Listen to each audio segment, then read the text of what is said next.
Organization estimate that suicide is the leading cause of deaths globally among 15 to 30-year-olds.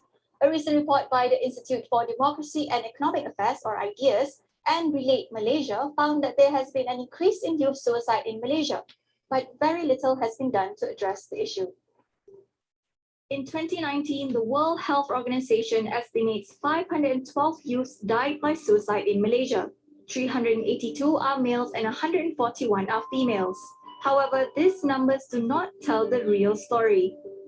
Basically, in Malaysia, there's a lack of comprehensive data on the prevalence of suicide in general. The numbers that we have are also underestimates of the true rate of suicides, and this is mostly due to underreporting of suicides. Our society, we associate a lot of stigma with suicide, so often families would prefer not to disclose the cause of death. So a lot of the suicides are actually often reported as undetermined. Befrienders Kuala Lumpur, which offers suicide helpline service, estimates that 33% of people reaching out for their help are 30 years old and below for 2019. They fear that the pandemic has fueled a rise in suicide attempts as there have been more distress calls during the first and second MCO. The fear of not knowing how am I going to handle the future, for example, the fear of what is going to happen. This can make someone feel very anxious as well. So we do have many callers who are struggling with this. Apart from that, also feelings of loneliness, because nowadays you don't get to move around as free as before. Less physical contact with family members, with friends. So this have caused some of our colleagues to feel very lonely as well. Yeah. And then we also have callers who are struggling with financial issues due to loss of income. Last but not least, I guess those who are having pre-existing mental health condition, yeah, with the MCO, the CMCO as well, yeah. Some of them have actually experienced disruption in their treatment, in their therapy session. In tackling youth suicide, Vice Nabu suggests a whole-of-society approach to strengthen support system for suicide prevention. We really need a whole society approach to preventing suicide. So in the educational setting, young people are dealing with the shift to online learning, reduced interactions with their peers. So interventions for this age group needs to come from the sort of school and community setting. For working adults, support systems need to be in place within the workplace.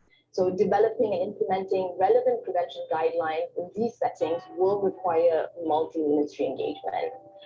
Besides that, since the start of the pandemic, you have NGOs who have been playing a very key role by providing psychosocial support on the ground, online, well, mostly online, and Ministry of Health, unfortunately, is already facing capacity issues due to the rise of COVID-19 cases. Therefore, the government could consider channeling some resources to existing NGOs to boost their services during the pandemic. And finally, we do need to decriminalize suicide to reduce stigma and improve self-seeking behavior, and also revive the National Suicide Registry to have a more accurate understanding of the prevalence of suicides in general, especially suicides, and risk factors to better target interventions. As for those who are struggling, Kenny's message is clear. Help is only a phone call away. It's okay to be struggling, especially in difficult times like this year. What is important, or what is more important, is that to be able to practice self-care and to reach out to someone that you can trust if you feel like you need someone to talk to. Because sometimes, talking about the issue brings relief. Yeah? If you feel like there is no one that you are comfortable enough to talk to, you can always, call a helpline like the Befrienders KL, where the service is free of charge, and when you talk to our volunteers, you will not be judged. It's a safe place for you to talk about anything at all. Just know that there is help that's available, and do consider reaching out.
Hafiz, I think you're muted.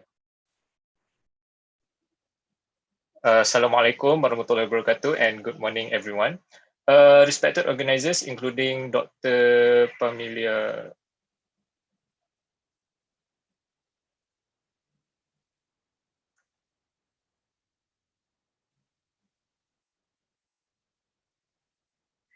Okay, sorry,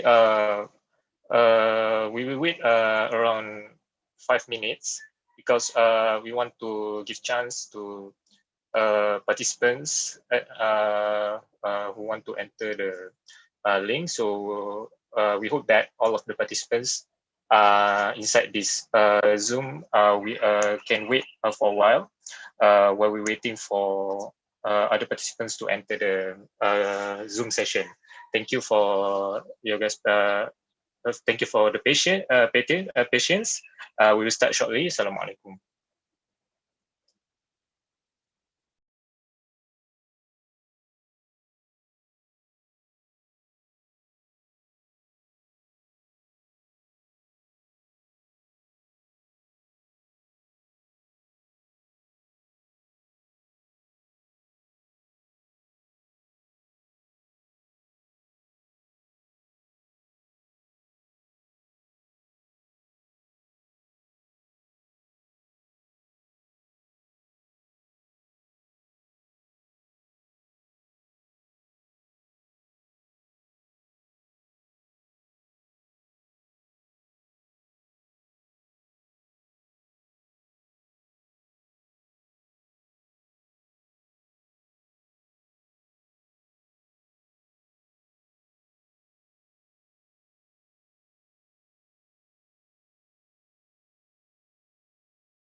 Okay, Afif, while waiting for the participant, I think I'll just share my slide a bit. Is that okay? Yeah, sure. All right. So Afif will be doing the opening remarks, but while waiting for others to join in, he will be introducing me as well. But I'll just introduce a bit about myself. My name is Izzat. So while waiting for others to enter the room, so what I want to do is to all participants who's here, can you just share with me where you're from and how do you feel today? So if you don't know how you're feeling today, you can find some words in this picture here and try to figure out what you're feeling. So let's look at the comment box. Okay. Right. Where are you guys from? Okay. From Tengku Nur Izian. I'm from Kelantan and you feel great. Thank you. From Kelantan. Feeling normal. All right. Melaka gang. Okay. Muhammad is from Melaka, from Kuantan. And you're feeling blessed today. Mujadid, I'm from Selangor, feeling peaceful. Okay.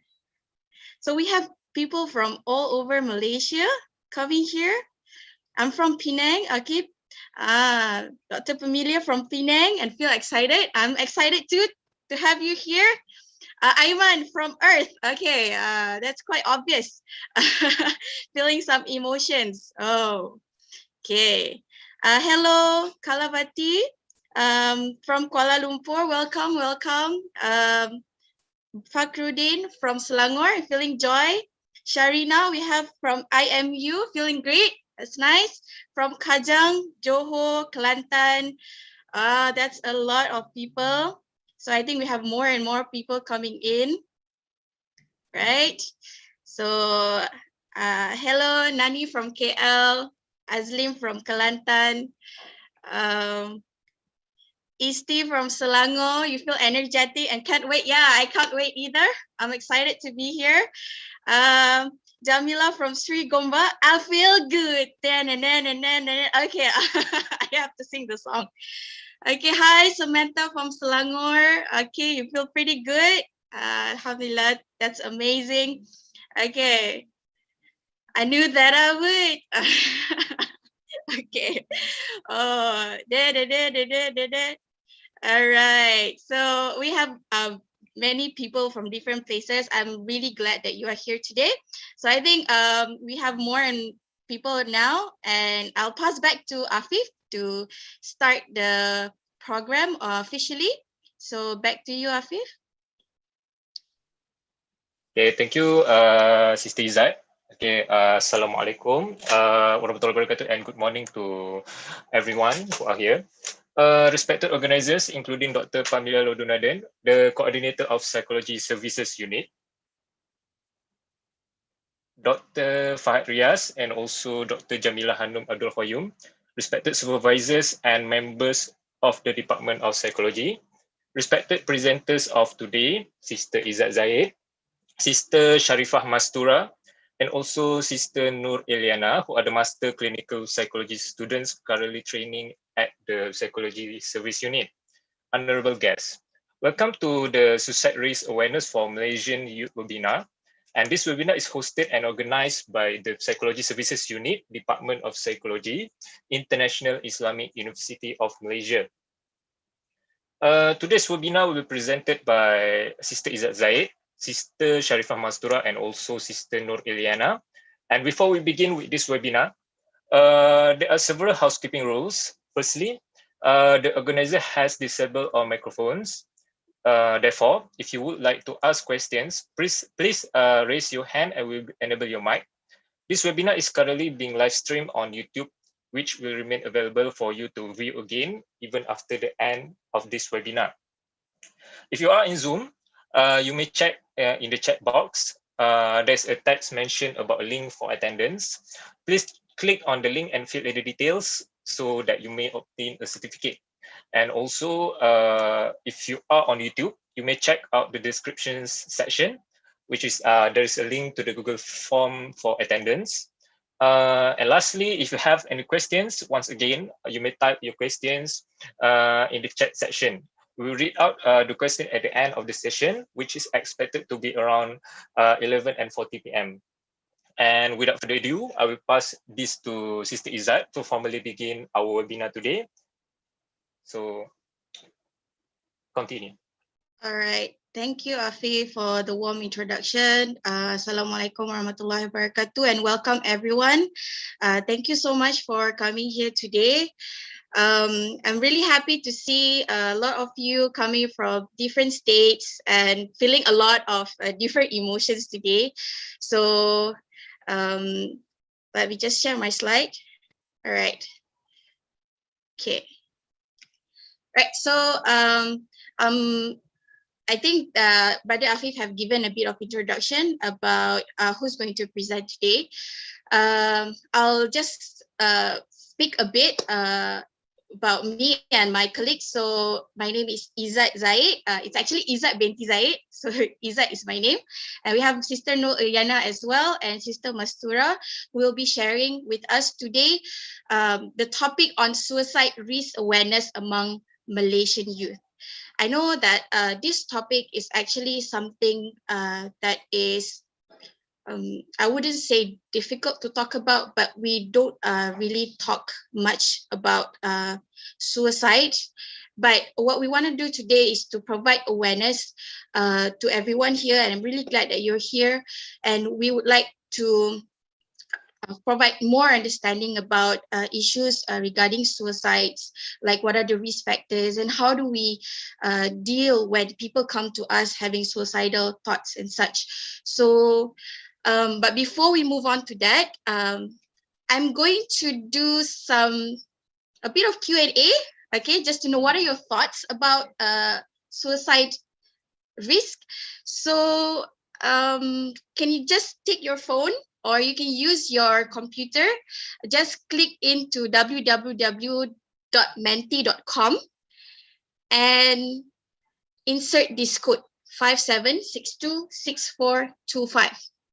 For those of you who are joining from YouTube live streaming, you can also do the same. Just go to menti.com and click on this code. Okay.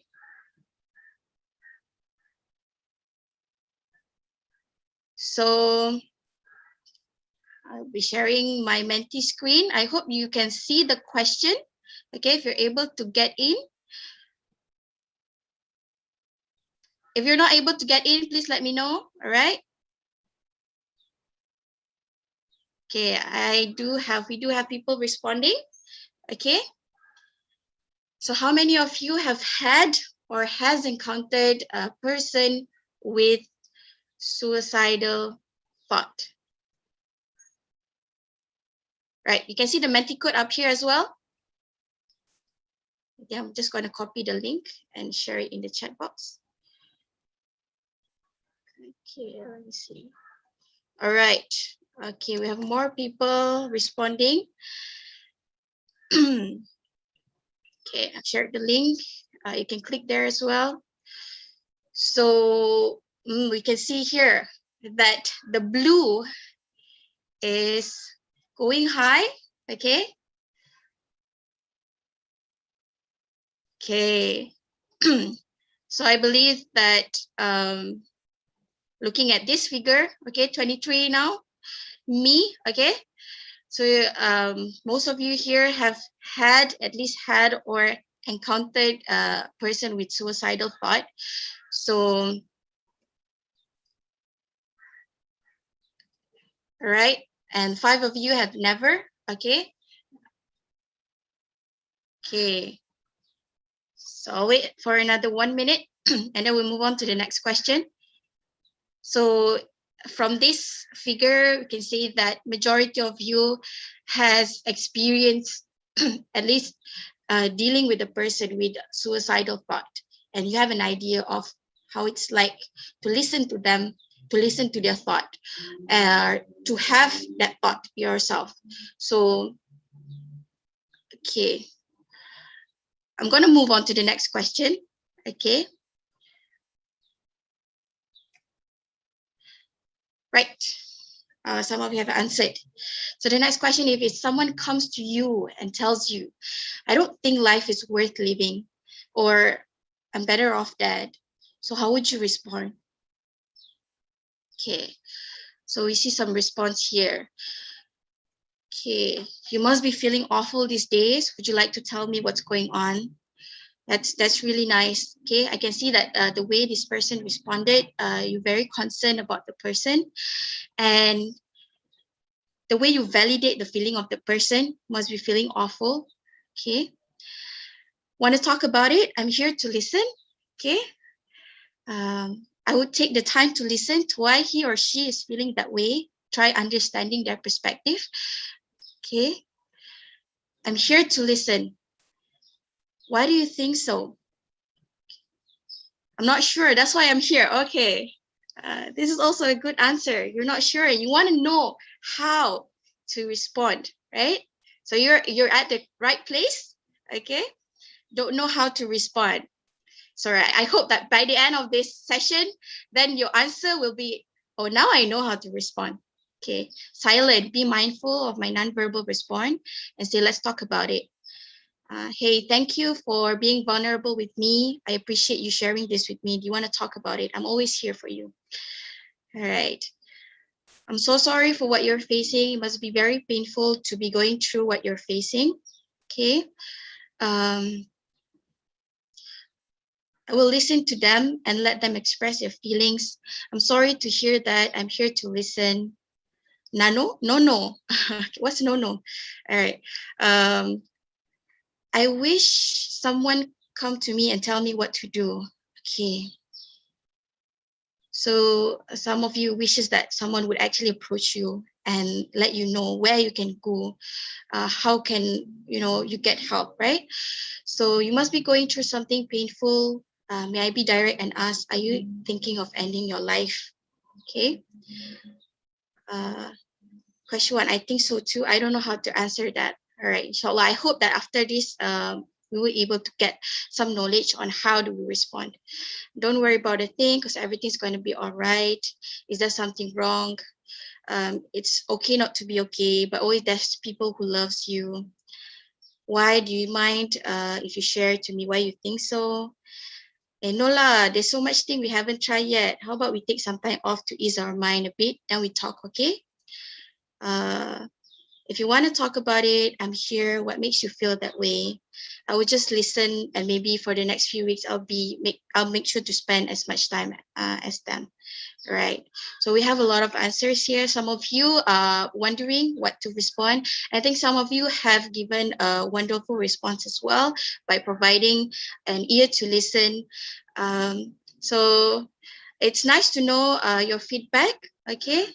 We have more and more feedback coming, but if I would be reading all the feedbacks, we wouldn't have time to move on.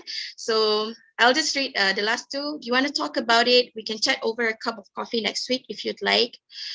Don't say that. We all go through bad days. Would you like to tell me what's wrong?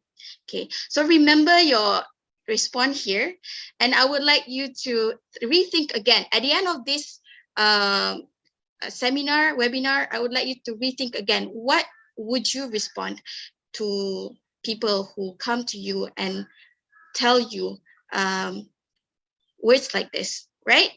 So keep this in mind, keep your answers in mind. So thank you so much for your response.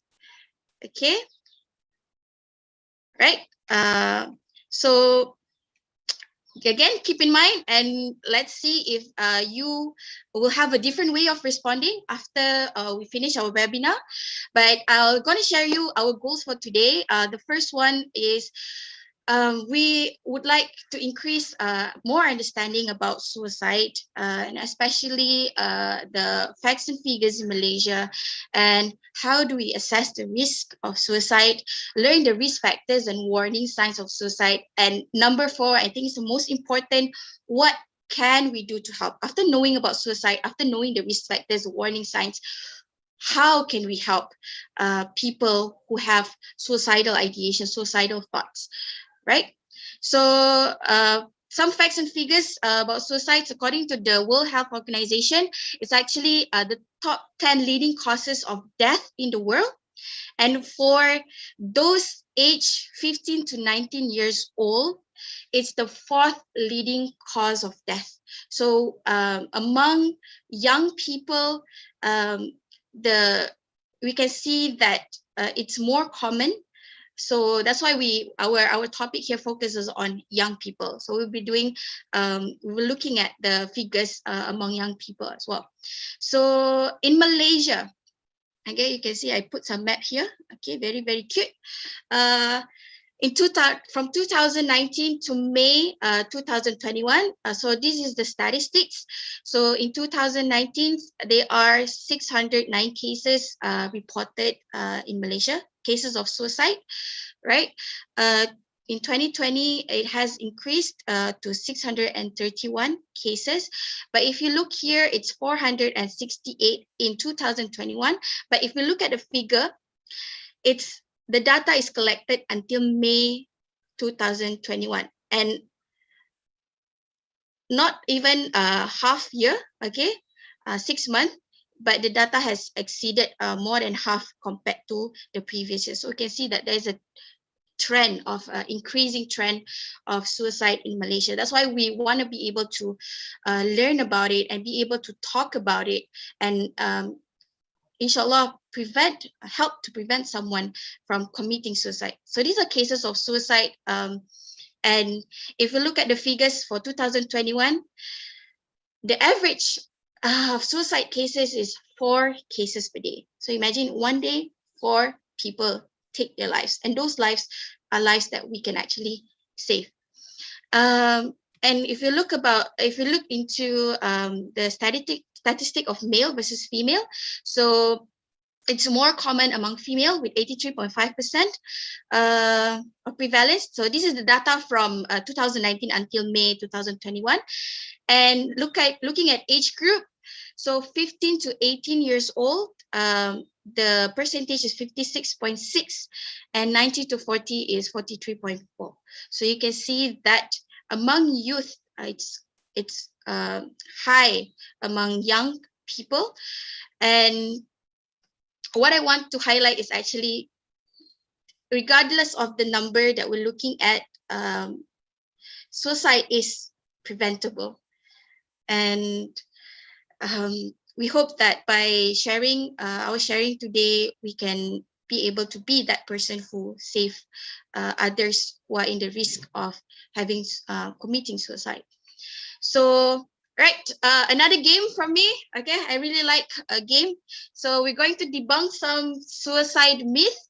So what I want you to do now is to open Kahoot.it. I'm going to give you the the code in a while, but just open Kahoot.it, take your phone.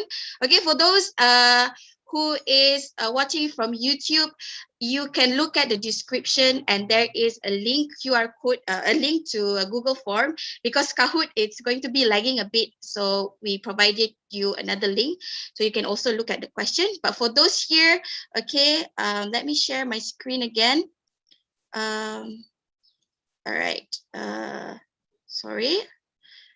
Okay, just open that Kahoot, and I'm going to share my screen. I'm going to make sure that it's there.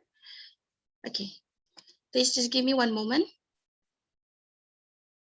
Right. Okay, so we are ready.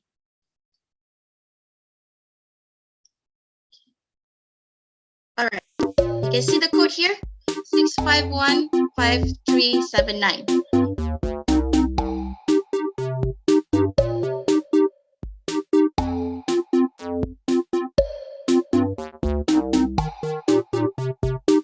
Okay, can you access that?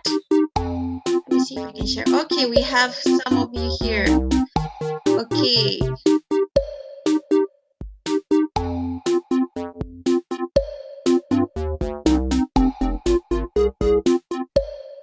All right, more people are coming in.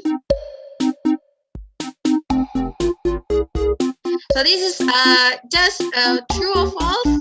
So you just need to decide whether the statement is a myth or it's a fact.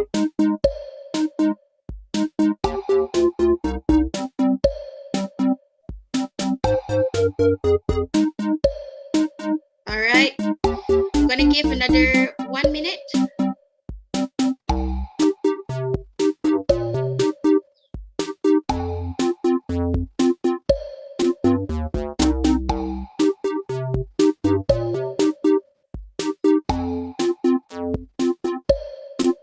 Hello guys, I see you.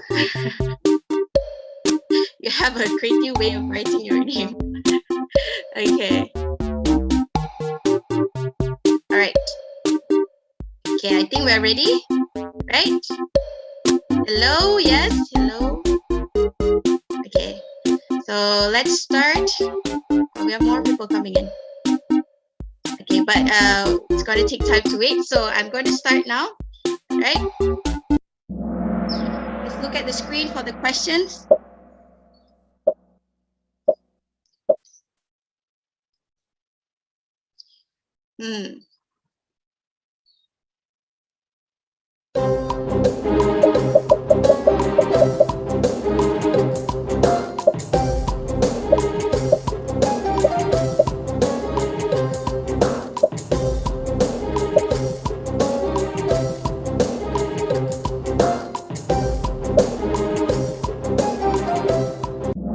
All right, so the answer is false. Okay, most of you got the answer correct. So talking about suicide or asking someone if they feel suicidal will encourage suicide attempts. Actually, talking about suicide or asking someone if they feel suicidal allows those with these suicidal thoughts to communicate their feelings with you. So and being able to communicate that feeling, being able to let people know what their problems, their concern, is a step of helping them to think about living. So this is actually a myth. And however, we need to know how to talk with them so that we are able to let them express what they're thinking or their feelings. And we're going to learn that in a while as well, right? So next question. All right, SH, okay.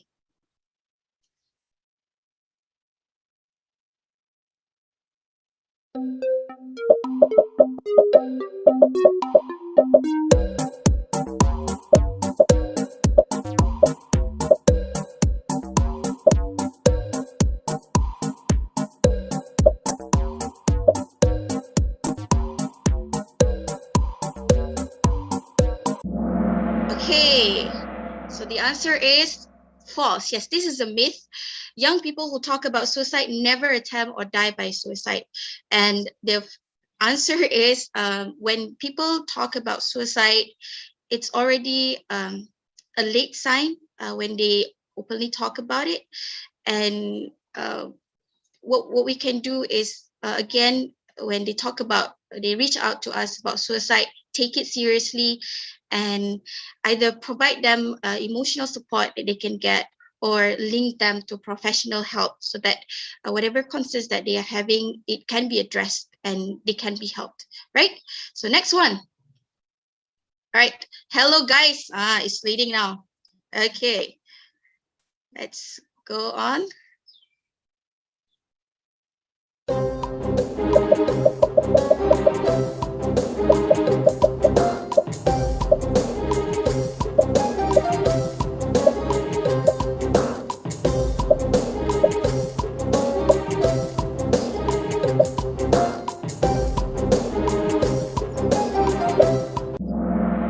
Okay, so the answer is true.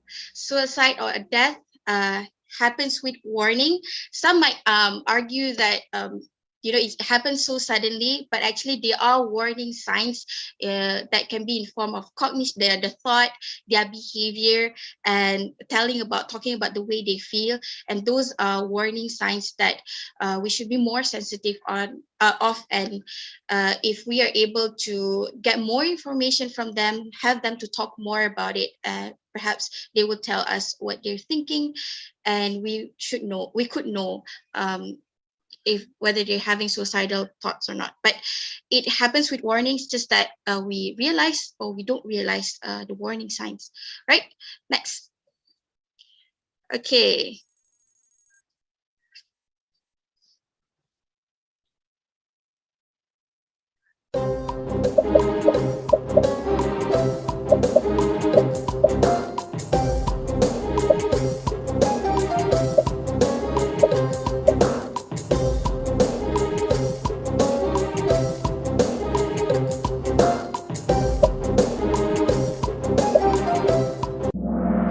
Okay, the answer is false. People who threaten suicide are just seeking attention. It's a myth. When people talk about suicide openly, they have these ideas. It might be a cry for help. So we would. It's not for us to judge whether they're seeking attention or not. But when they start talking about suicide, we need to take them seriously and get more information on that. So, right, next.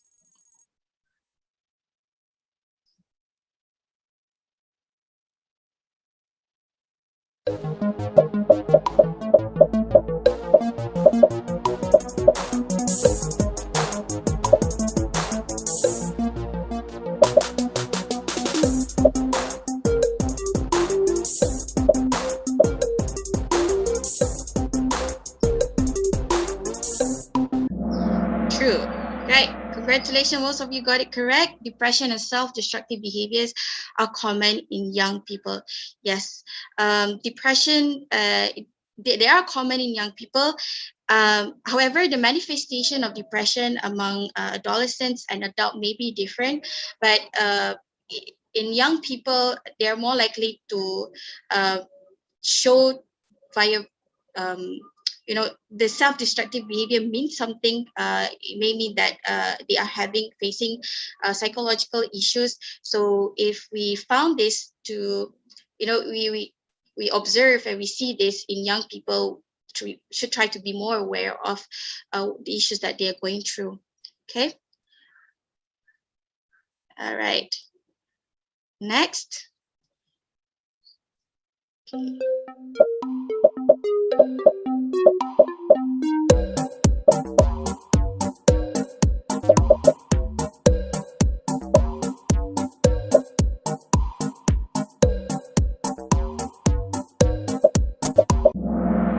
Okay, we have both saying true and saying false, right?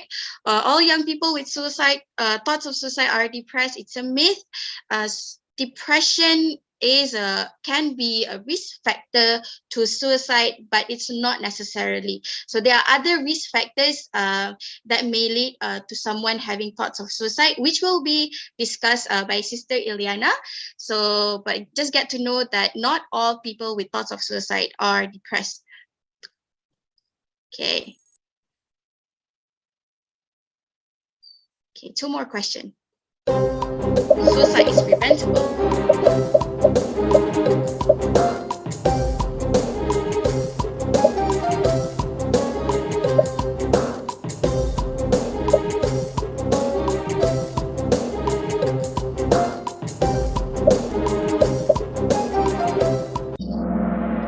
Yes, all of you got it right. Okay, suicide is preventable, correct. And I think given the answer just before this game. So yes, it's preventable, right? And the last question, okay.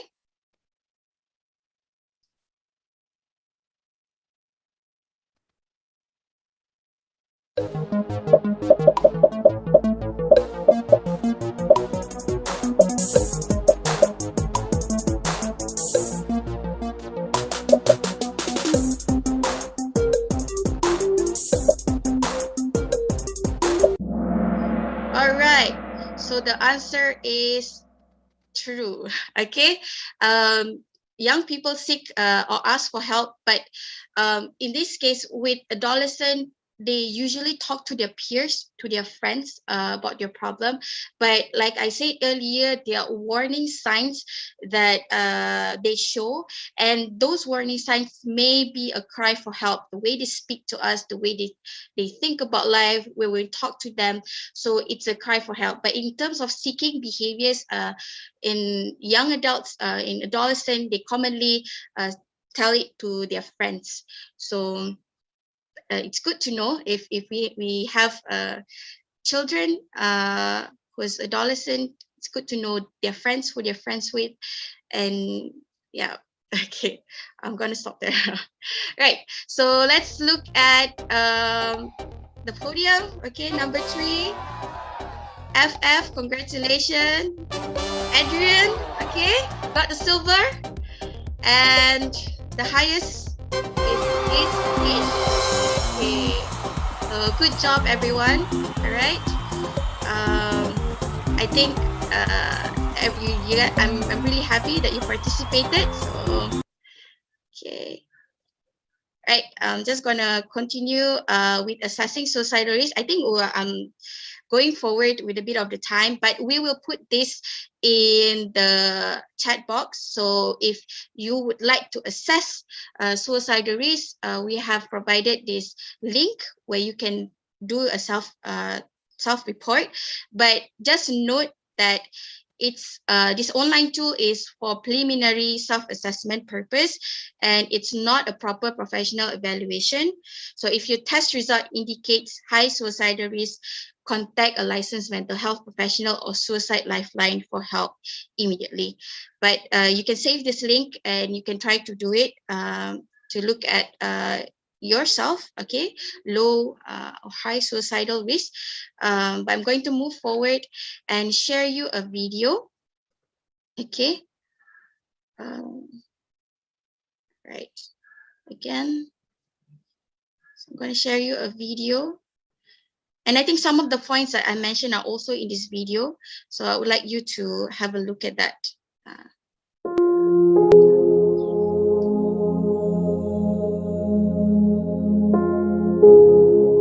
Dre was very kind and very ornery. Those are probably the best two words I can use to describe him.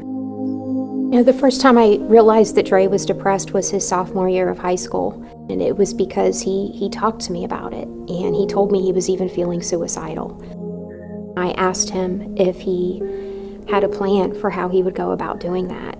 And the answer was yes. So his dad and I got him help right away. We got him into some counseling, and it seemed that after a few months, it passed. He got his driver's license shortly after that. He was headed to prom, he got a job. Everything seemed fine over the next few years.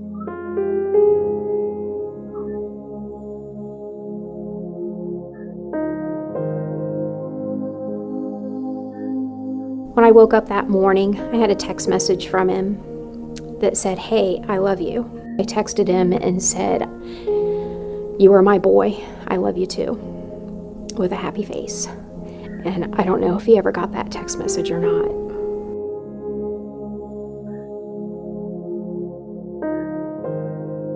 In the hours and days after Dre's death, I didn't really know what to do with myself. I didn't think anybody could live with that level of pain. Dre was supposed to be starting college the next week, and instead we were planning his funeral. We saw signs of my son's depression in hindsight, and that's really difficult. The anger and the frustration and the irritability that was blown out of proportion to different circumstances. We didn't realize that that is a sign of depression.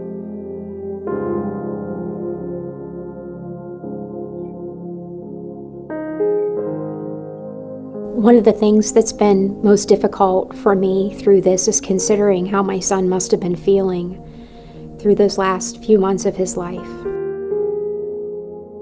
It's going to take all of us being comfortable talking about this and asking one another questions before we're going to make a difference in this epidemic. All right, so okay. So from the video just now, just a little bit of a conclusion. I'm sorry. Okay, I need to stop the video. Please give me a few moments. Okay. So from the video just now, it's a mother who experienced losing his son to suicide.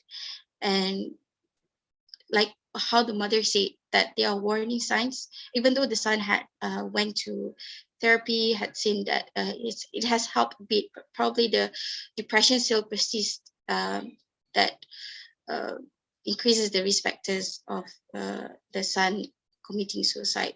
So why I'm sharing you this video is because I want us to be able to talk about this and have an open conversation with people who have suicidal ideation, be more aware of the warning signs, and know what are the things that we can do as an individual to actually help them, to provide support, and to link them to the help that they're supposed to get.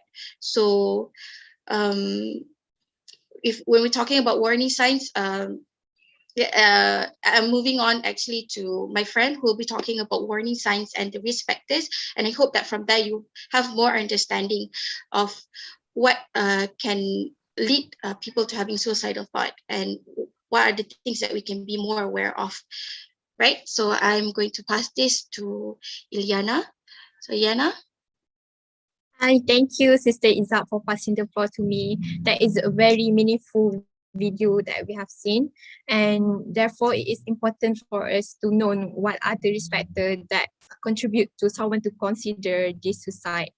And now that we have seen some numbers and figures relating to the death of our youth involved in suicide, And also we have some understanding about how is suicide, and also the myths and misconceptions about suicide. Now we want to explore the risk factors. So what are the risk factors actually? So people think of suicide due to many reasons, and the combinations of few situations could increase the possibility of someone to consider suicide. So these are known as the risk factors. So the risk factors are the characteristic of individuals and the situations that increase the possibility of them to consider this suicide, especially among youth. And it is very important for us to actually know the reasons behind these thoughts. That is why we have to know it, because we need to prevent it from happening. So the risk factors are the mood disorder, or also how we all know generally major mood disorder or the mental illness or mental disorder are very closely associated with this suicide. And the mood disorders, especially depression, anxiety, or the post-traumatic disorder, are really associated with suicide. And as we all can see on the news, especially on newspaper and the current social media news, and also research has shown that the mental disorder is one of the vulnerable factor that cause people to consider suicide. Therefore, when we know that one person, they are having depression and the feeling of helplessness or hopelessness, it is very important for us to take further actions so that we can actually prevent this act from happening to them. And another risk factor also the history of trauma or abuse. And a person who has the major physical illness can also be more vulnerable than other people, because when someone has this physical illness that they cannot cure or cannot reduce the pain and the symptoms by taking any medication or treatment, they will feel that they will not have the same old life that they used to have, and also they cannot be happy again. And in some cases, there are people who live by depending to other people, so they will feel like they are actually a burden to society, to their loved one. That is why they think that the suicide is one option for them to release the pain that they have, and also lift out the burden that they are giving to people. And the risk factors, another risk factors are impulsive aggressive tendencies, and also people who have the previous suicide of attempt might have a higher vulnerability to consider suicide, and especially maybe for the second time after the first time, it will be more dangerous than before. And also the family history of suicide, the hopelessness, helplessness, and also the risk factor of alcohol and substance-related disorder. People who are involved in alcohol and substance-related disorder tends to have more reckless and impulsive behavior. And the reckless and impulsive behavior will lead the person to actually having the inability to think straight, and then it will cause them to lead to an act that cause them to consider suicide. And we move on to next risk factor of environmental risk factors, like the financial loss, job loss, relationship or social loss, and also the easy access to little means. And for the financial loss and the job loss, it is very common nowadays, especially during this pandemic. I believe that we have seen and we have known someone that are having this issue. So when we know someone having this issue, it is very important for us to actually ask them if they are doing okay, at least doing something that could lift out the burden, including maybe if we have extra money, we can actually provide them with some food and ads. So, and another relationship or social loss, I believe this risk factor is very common among our youth. And when people having a heartbreak, they cannot think straight. They think about the loss that they have. They think about the sense of belonging that they have lost to that person. So they will think in a rigid thinking way, and they will consider this suicide risk as an option, this suicide as an option for them to actually end the suffering. And also, the easy access to little means people who are vulnerable, who have the easy access to things like substance like pesticides, pills for medications, or firearms, and also including the surrounding that they are living with, like the nearest bridge or the tall building that they are living with. These people are more vulnerable to suicide risk. And also another risk factor is the local clusters of suicide that have a contagious influence. So now we move to the socio-cultural risk factor, and the factors under the socio-cultural. One of them is of course, the stigma that associated with help-seeking behavior. And it is because we all know that in our society, it is considered a taboo when we talk about mental illness, or we talk about ending our life. So it is very important for us to change this stigma, so that people will think that when they need to ask for help from people, they will get an appropriate response. So sometimes people, when they tell their feelings and also their thought about oh, rasa macam tak nak hidup lah semua, and sometimes they receive the response like this is like something we all going through, kenapa sampai nak suicide semua, and this is like inappropriate response. So this is why we need to be more open to discussion and awareness about suicide thoughts, so that we can prevent this from happening to our youth and also others. And also the lack of social support and sense of isolation, and having someone to depend on is very important. To share your feelings with is very important. And this is why I believe that the youth nowadays, they are more to like sharing their feelings and thoughts in social media. So, but by having the real friends beside us, calling, texting is more, I can say that effective way, so that they know that I truly have someone that cares about me. And also the exposure to media reporting suicidal case could also be one risk factor that can lead someone to consider suicide. When media write contents about that is considered as inappropriate content, some people will take that content as an idea for them to consider the option to end their life. That is why it's very important for the media to take the right ethics in writing their contents and report on social media or on newspaper. And also another risk factor are the certain cultural and religious beliefs and barriers to accessing healthcare, like mental health care and substance abuse treatment. Okay, so now we move on to our common expression. So now that we have known about the risk factors, how do we know that they actually, think of ending their life? How do we see the hint?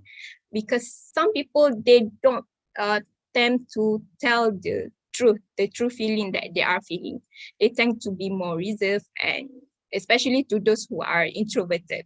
They feel like if they tell something that is for them a very dark side about them, they will feel like they are very weak and all. So yes, sometimes they are actually giving us the hint, or they do tell us something. So what would they say? I will never find a way out of my problem. I'm a burden. I'm a failure. No one needs me. Nobody cares about me. Things will never get better for me. What's the point of living? I'll show them what they have done to me. I've lost everything. Thank you, Mastura and Izzat. Okay, so these are all the common expression these people have. So can you go back to the previous slide, please? Okay. So these are all the common expression that these people have. Especially, I believe people who struggle in something always have this thought, this negative thinking. So we as we are already generally we know that the youth always like to update their status in WhatsApp or in Instagram and Twitter.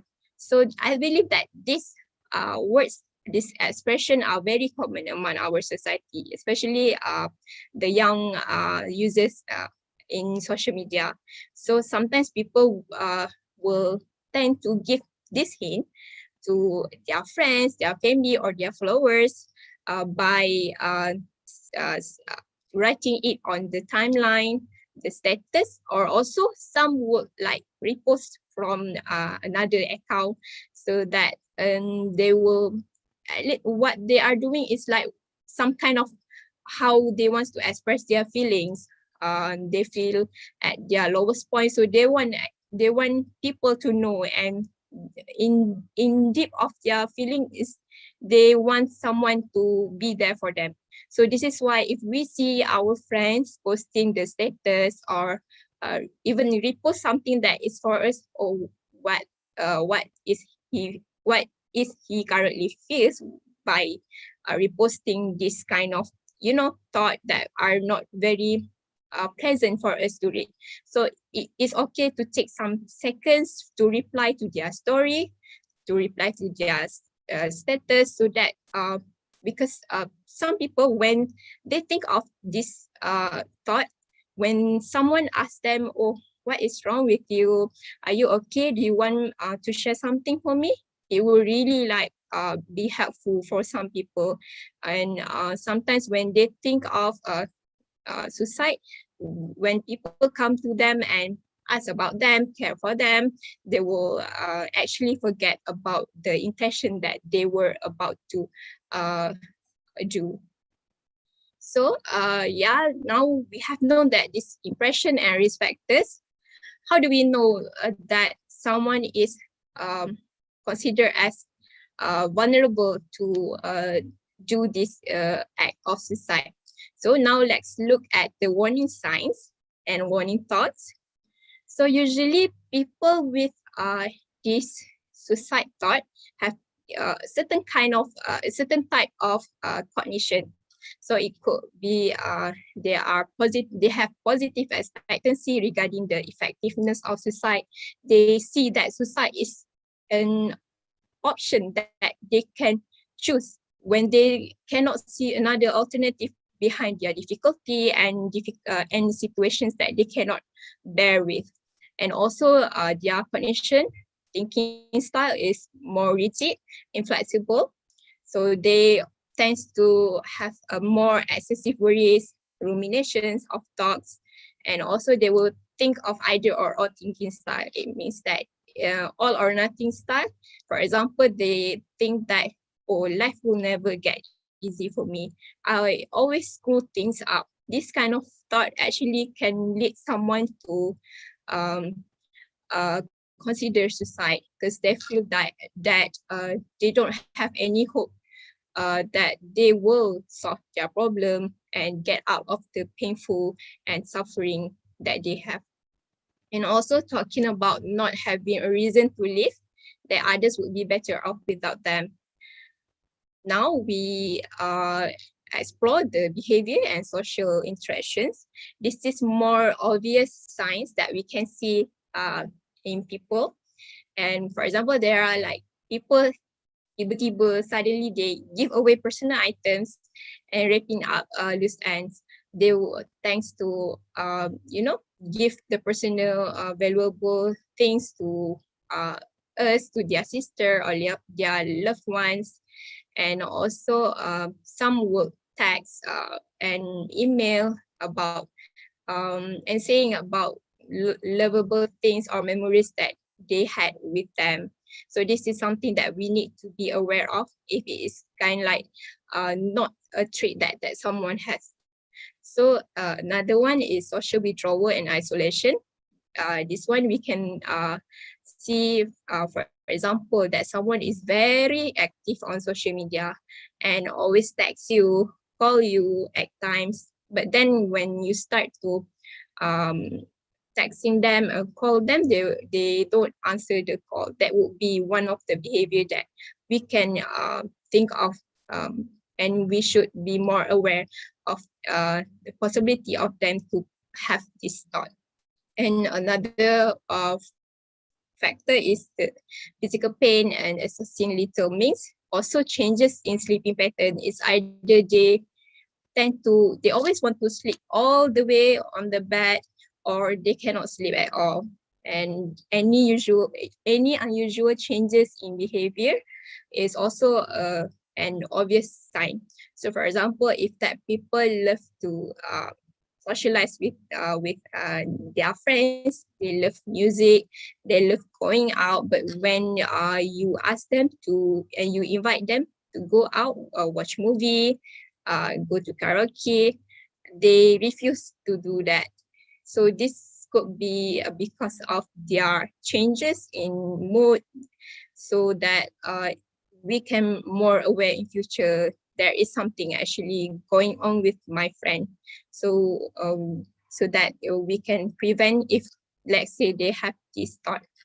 And also saying goodbye to friends and family. This is a very obvious sign that we can see. And also the emotion that usually they have is they talk about the feeling of emptiness, having no one around them, the hopeless feeling, or having no way out of problem. They tend to feel like this is the end of their life. They will never get better from this situation. This situation will stick forever with them. And also some will have the rage and uncontrolled anger. They'll feel like they feel like the resentful feeling that they have is something that they cannot control. And also some will feel like seeking revenge to people by hurting themselves. And also the people who are vulnerable also thanks to mention about the strong feeling of guilt and shame and the feeling of hopelessness. Of course, the feeling of hopelessness is one of the major feelings that these people have when they consider suicide. Okay, now that we have learned about the risk factors, the common expression, and also the warning sign and some warning thoughts, it is also need to be noted that these signs and risk factors could be different from one people to another. And to some people, they don't really show the obvious sign. They tend to fake their feelings when they are with people. So it is a very appropriate gesture for us to actually at least ask them if they are okay with their current situation, or if we are aware that they might be different from how they used to, then we can actually ask them about how they feel. So as we all know about the warning sign, how do we help them? Because not all people knows that, or if their friends coming up to them and tell them that, oh, I want to end my life, I don't feel like living. Some people will not having any idea of how to respond. They will feel shocked hearing that from their loved one. So what is the next step that we can do to help them? So I shift this topic to Sister Mastura for you to explain this to our audience. All right, thank you, Sister Eliana. Hi, everyone. So sisters that have mentioned the facts and figures, the statistics, myth, and most of the facts about suicide. And Sister Eliana have shared the risk factor and warning signs of people who are thinking of ending their lives. So now that we already know all that, the most important thing that we have to know is how can we help them. All right, so here's a simple acronym to make you guys remember this easily. So it is CHEST, chest. C is to show concern. When they tell you guys that, okay, I feel like I want to end my life. So first thing first, show concern. And then next one is H, show that you are willing to help. And E is to express empathy and encourage them to talk. So first you show your concern. I am here for you. I care for you. And I am here to listen and I'm willing to help. All right. So the next one is S, share with them that suicide is often associated with treatable mental health. Like Sister Eliana has mentioned, it's always associated with depression, anxiety, PTSD, and other mental illness. So tell them that it is treatable and link them to professional help. And the last one is to share that thoughts of suicide are common. It's like normalizing the thoughts of suicide, but what we want to do is to prevent from the behavior of committing suicide. So right now, I'm just gonna do a poll, a short poll, a simple poll.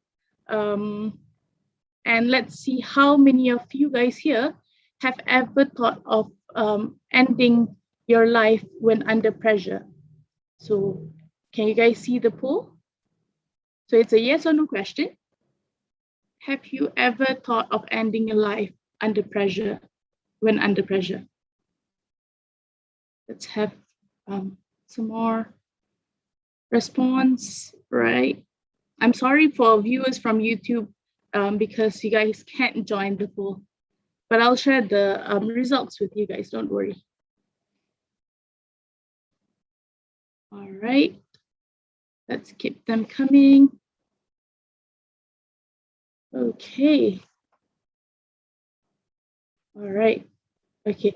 So here in this Zoom, we have around 38 participants and more. Let me share the result. At least half of the participants here have ever thought of ending their life when under pressure. So it is somehow normal that we think of ending our life to end the pain, but what we need to do is to prevent from actually committing the suicide. All right. So yeah, here you guys can see it's 50% has thought of it, and the other 50% have not thought of it. This may also be due to our coping strategies and how we cope with the situation. All right, moving on. So next one is, what should we not do and what should we do during this time when people coming to us telling us that they want to end their life. So let's go through the don'ts first. The first one is don't dare them to do it. So here in Malaysia, our culture is that we always try to reverse psychology people in crisis. So what we usually do is to tell them to do the extreme things. So like, Asian parents, go climb the KLCC and then jump. There you die, there you know. That's how we usually respond to it, right? The next one is to not criticize or blame them. Like, how we give them advice to do this and that, but they don't do it. And what we normally do is we criticize them. So see, I told you to pray, you don't want to listen. See now what happened? You know, that is what we usually hear from our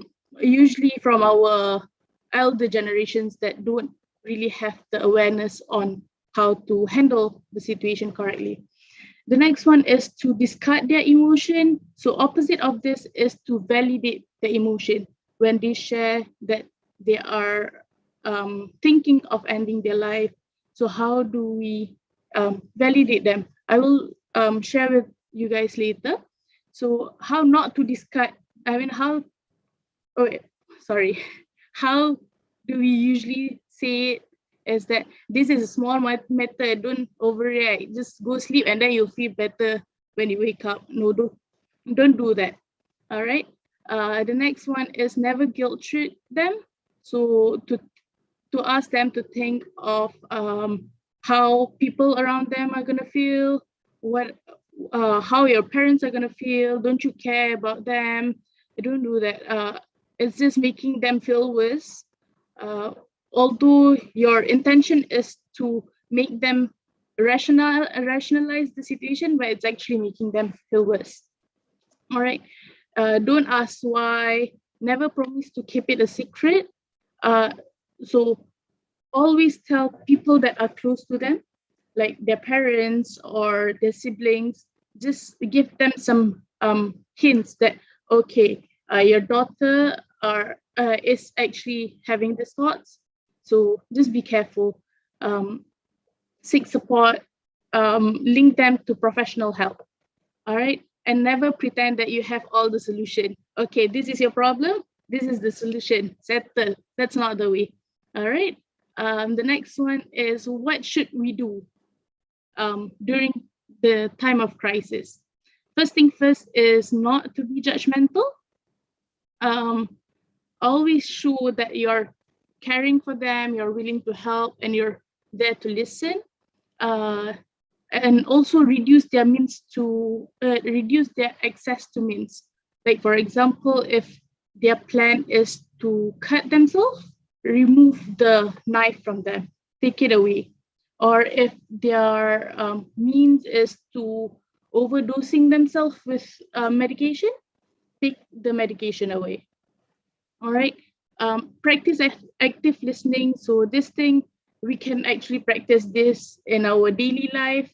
Don't only listen to reply, but listen to understand the actual condition. Always validate their feelings, like I see just now.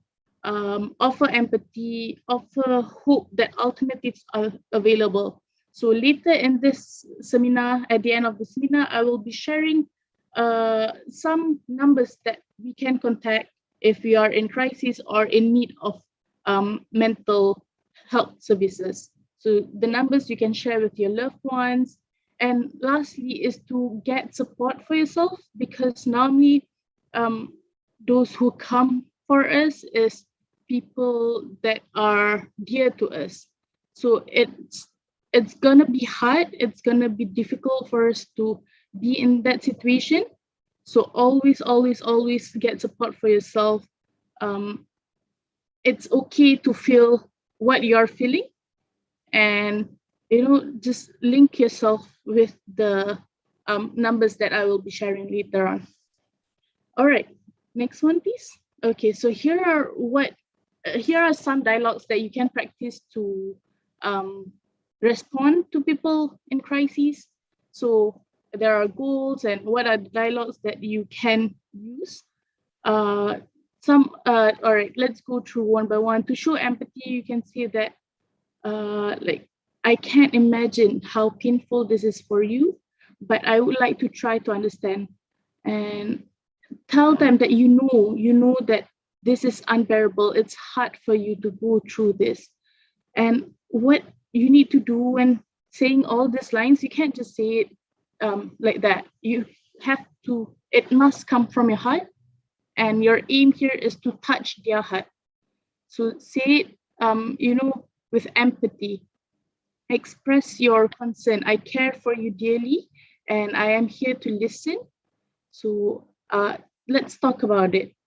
What is bothering you? And always validate their feelings. I know that you're hopeless right now, you're frustrated. And then you can also link them to professional help. Like, okay, you're frustrated, you're hopeless. Let's get some help that, like, remind them that it is treatable. Okay. Next one is to show that you are willing to help. So if you don't know what to do, like you've said all this and you still can't understand what they want from you. So just ask them directly, what can I do for you to make you feel better? All right. So you guys can screenshot this slide, because the next one is we are gonna have some activities for you guys. So what we will do is to break you in rooms, breakout rooms. In one breakout rooms, there will be three participants each room. And so the first person will be Sarah. So the scenario, I will explain it later. The first person will be Sarah, and the other two person will be Sarah's friend. So Sarah's friend will be responding to Sarah's urgent help, okay? So the time for you in the breakout room will be 10 minutes. The first 2 minutes, you use it to, ice breaking for a bit, introduce yourself, ask what do they do, ask about their hobbies, and then the next one is to assign roles, who is gonna be Sarah and who will be the friends. And until the breakout rooms, you guys come back to the main room, you guys can practice the dialogues that were given before this. So moving on to the scenario. So your best friend, Sarah, a 25-year-old female, just broke up with her boyfriend. Remember how Sister Ileana mentioned that one of the most common risk factor of suicide is relationship loss, breakups and all. She shared that she is contemplating to end her life. She couldn't stand the pain anymore. She doesn't know what to do, and she just wants to eliminate the pain as soon as possible. So with the dialogues that were shown just now, how would you respond? Again, you can screenshot this and use it in the breakout rooms. And let's have you guys in the breakout rooms. Okay, Master, I'm doing it. Please give me a moment. All right, thank you, Zed. All right, let's put all of you to breakout rooms. So you can screenshot this again. Okay. So there will be 2 to 3 participants. If those of you got 2 person, one can be Sarah and another one can be the friend. If there are 3 of you, 2 of you can be the friends, right? And after that, we will ask some people to do some sharing about what they thought on the activity, right, Masura? Yes, correct. All right, I will be choosing 2 volunteers to share their experience in the breakout room. All right. So, okay. I'm sorry. Give me another 1 minute. There has been some situations. All right. Okay, please. Okay, I'll see you back in 10 minutes. All right. Okay. So let's wait for the participants to get into the breakout room.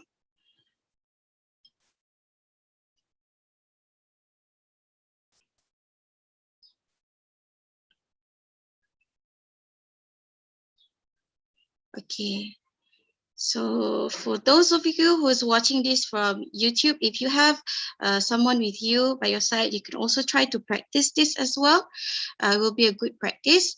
And while waiting for those in the breakout room to come back, I will share with you some videos. All right.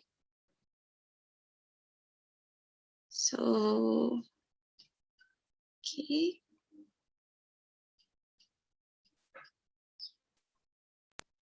All right. So this is another story of a parent who actually lose her son to bullying. So bullying can be something that we want to be aware of in teenagers, especially because it's not easy to go through this. And if we are able to take actions to listen to what they're saying, then we might prevent things from getting worse. So I'm just going to share this video with you. Okay. My name is Amy Briggs. I'm from Lafargeville, New York.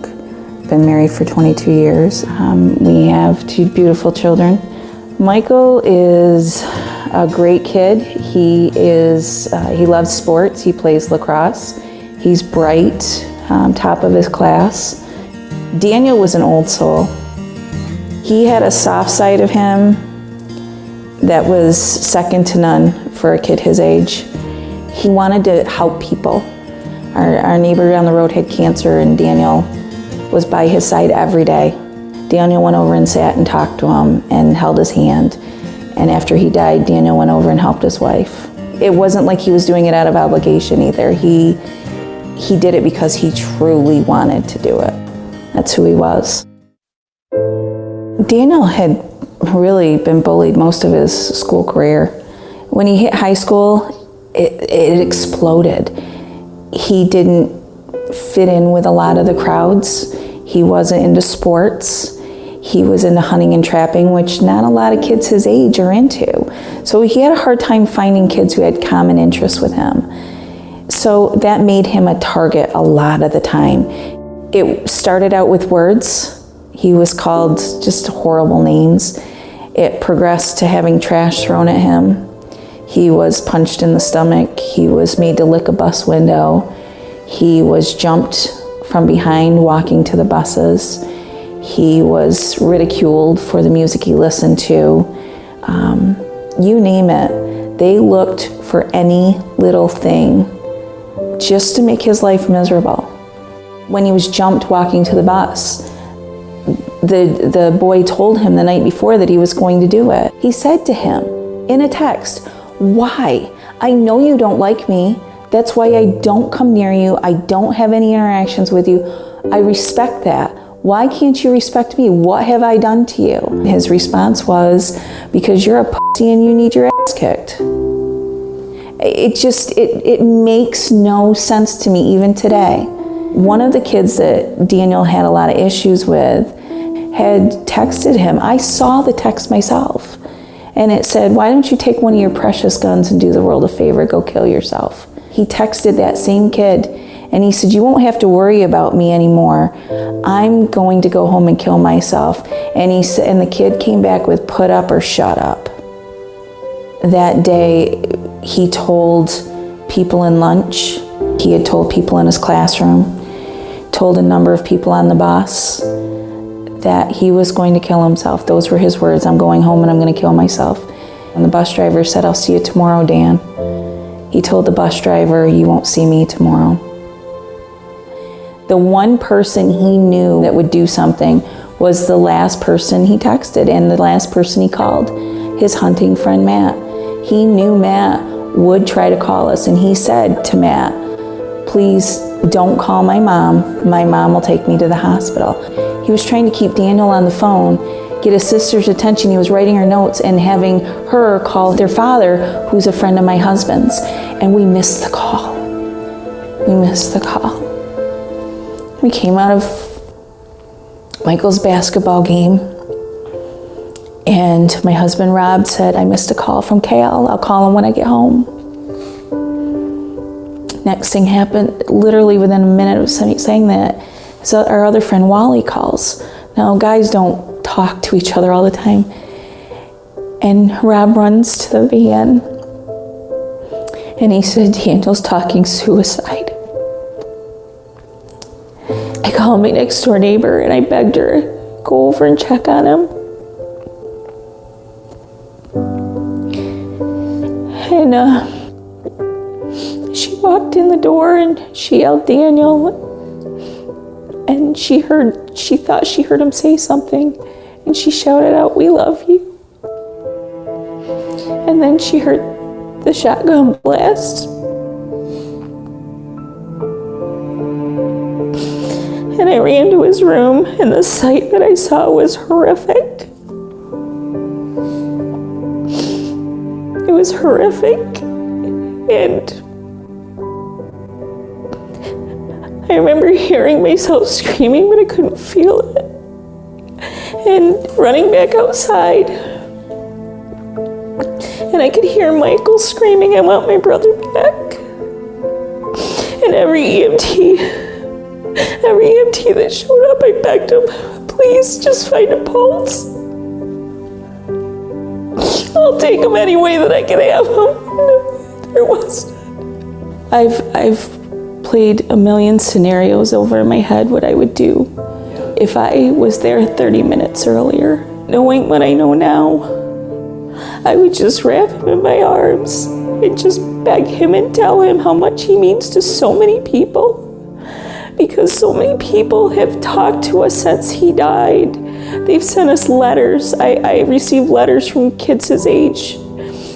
I just wish he knew how much he meant to so many people. He did matter. He does matter. His book bag with his books, still right on the bench where he left it that day. We will never recover from this. Never. When somebody tells you that they are going to kill themselves or they're going to do harm, do something. Tell somebody. Give them their 15 minutes. Validate them. Because everybody needs to be validated.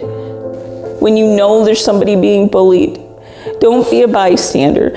You are just as guilty as the bullies when you stand by and do nothing. You see it, you do something about it. You don't want to intervene, then you talk to an adult. And you talk to an adult until somebody does something.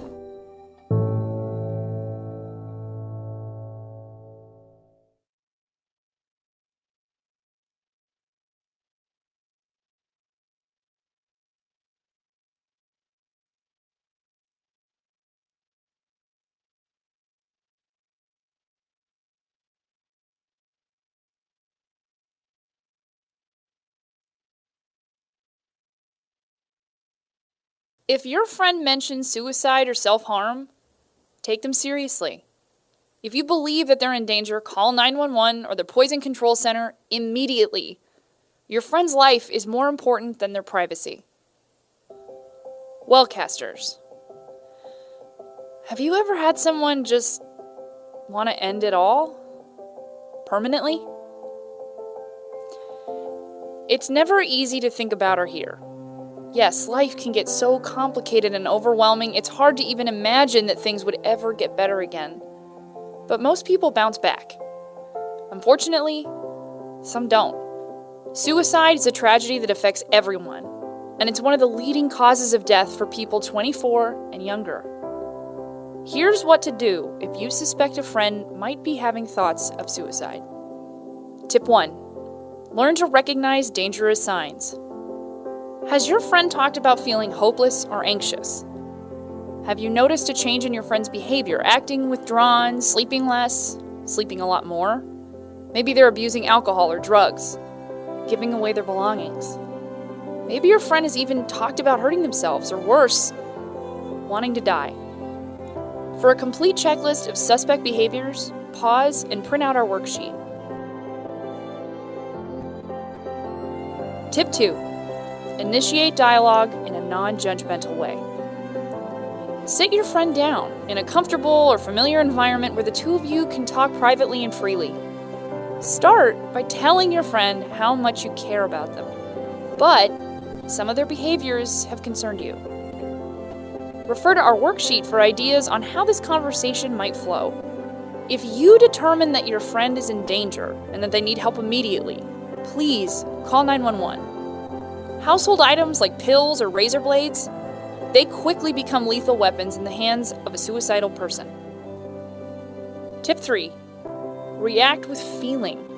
If your friend does confide in you thoughts of suicide, be compassionate and make it known that you're there to listen. Don't aim to change their mind, start an argument, or give advice. Many people who attempt suicide don't actually want to die. They just want their suffering to end, and suicide seems like the only avenue.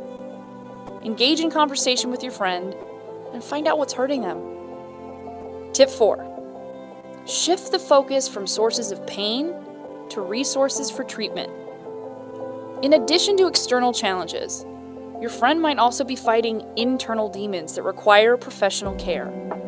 Depression, anxiety, and other mood disorders are often present in the suicidal. Many of these illnesses can be diagnosed and treated. Encourage your friend to seek help and offer to work with them to locate a mental health professional or clinic. We strongly recommend looping their family members into this process. Tip 5. Lastly, stay connected, even after your friend has sought help and seems to be on the path to healing. Encourage other friends, roommates, and family members to check in on your friend during this vulnerable time. This is an especially important step, since many suicides occur in a period of apparent improvement. Listen, this video is a starting point. Please do your own independent research to identify more resources. But here are a few we recommend.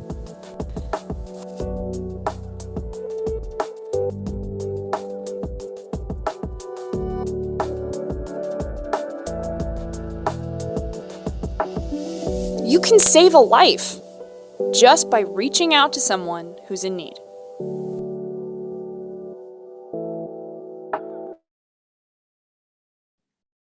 All right, so I believe everyone is back to the main room now, right? So, okay, can I get 2 volunteers to share their experience during the breakout room? Let's see, you guys can raise your hands and we'll help you to unmute your mic. Anyone? Let's see.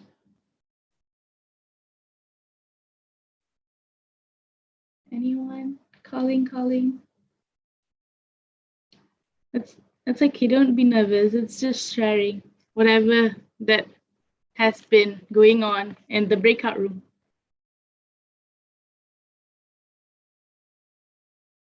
All right, we have Brother Mujadid.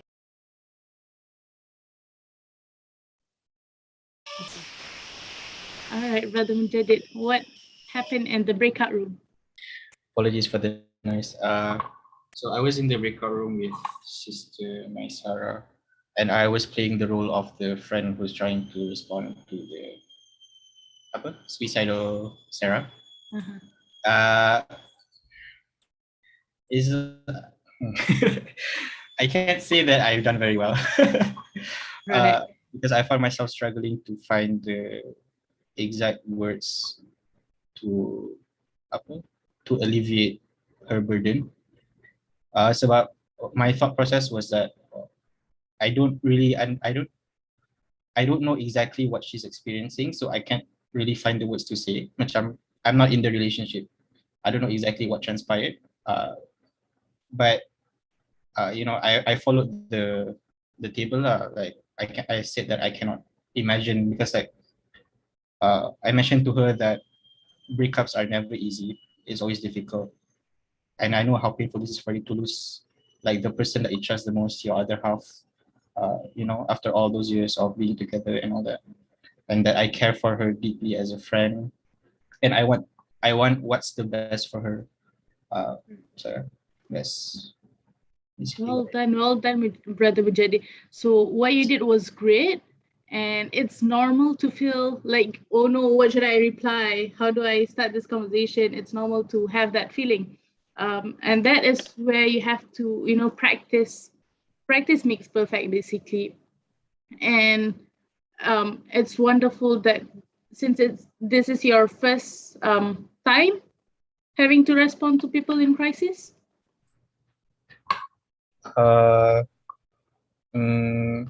I think I've always, like if my friend had any concern, I'm usually there to comfort them, but never to the extent of suicidal ideation. Right. So for a first time, it's really great that you've tried your best and respond to your friend. So and your partner was Sister Maisara? Yes. Can we call her and share her thoughts and feelings after what Brother Mujadid did.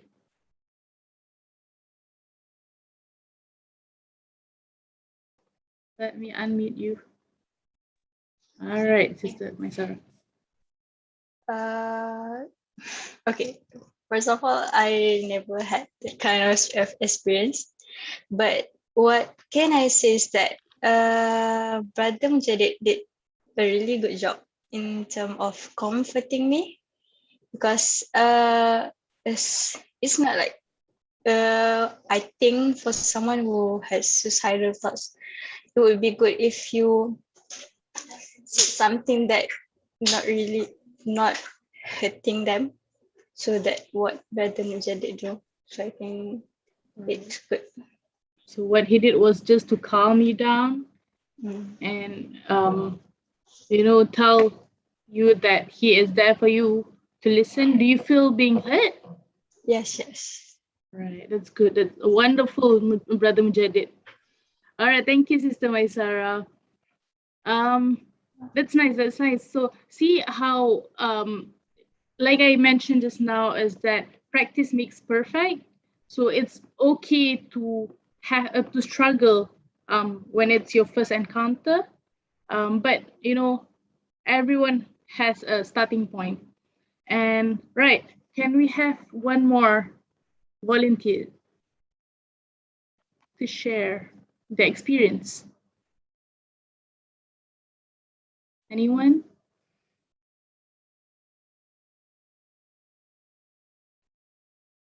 Let me see hands rising. Raise your hands. You can also chat in the box to say that you want to volunteer. Right. Me, that's right, me. I will just unmute Or you. you can share your experience through the chat and I'll read it out. Don't worry. Okay, Sharina. We have Sharina. Where are you? I can't see you. All right, Sharina, are you muted? Let me see. Oh, I think she decided not to raise her hand anymore. Hi, sorry, I couldn't unmute just now. Oh, okay. Hi, Sister everyone. Sharina. Hi, I'm Sharina from IMU. I'm a second year psychology student. So I was in the role play with Pam and Muhammad. So I think the session went pretty well. I've never really had first-hand experience talking to someone with suicidal thoughts or ideation. I've only had experience talking to someone who shared me about her past experience with suicidal thoughts. So I think it was a really good practice for me to be put in that position, because I never know when a conversation like that would come up. And yeah, even though the session went well, I think I still struggled a bit to find the right words to say without sounding repetitive. So I think that is where active listening comes into play, because even though you have a list of dialogues that you might practice in your mind, I think the responses should be tailored to the person you're listening to. Correct. So like I mentioned before, is that active listening is very, very useful in this situation, where if you don't know what to say, you just repeat whatever they mention in your own words, just to make them feel that they are heard and you're listening. All right, thank you, Sister Sharina, for sharing your experience. So who was Sarah? Was it Mr. Dr. Pam?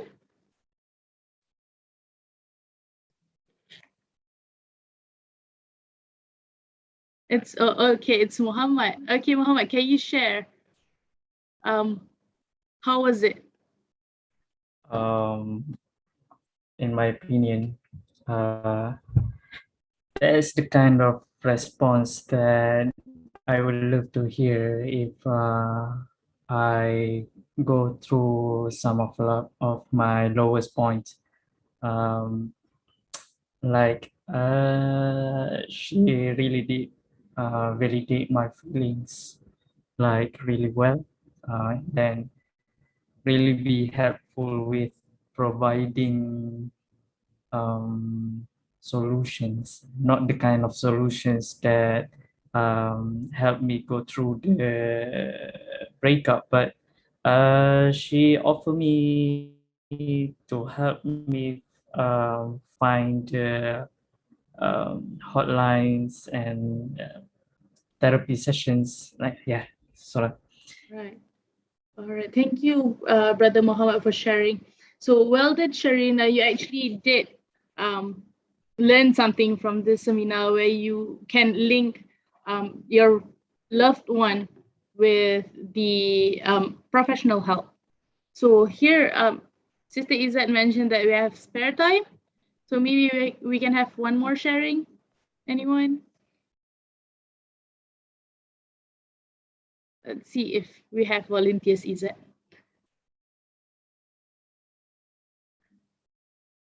Anyone would like to volunteer to share their experience? All right, Adrian.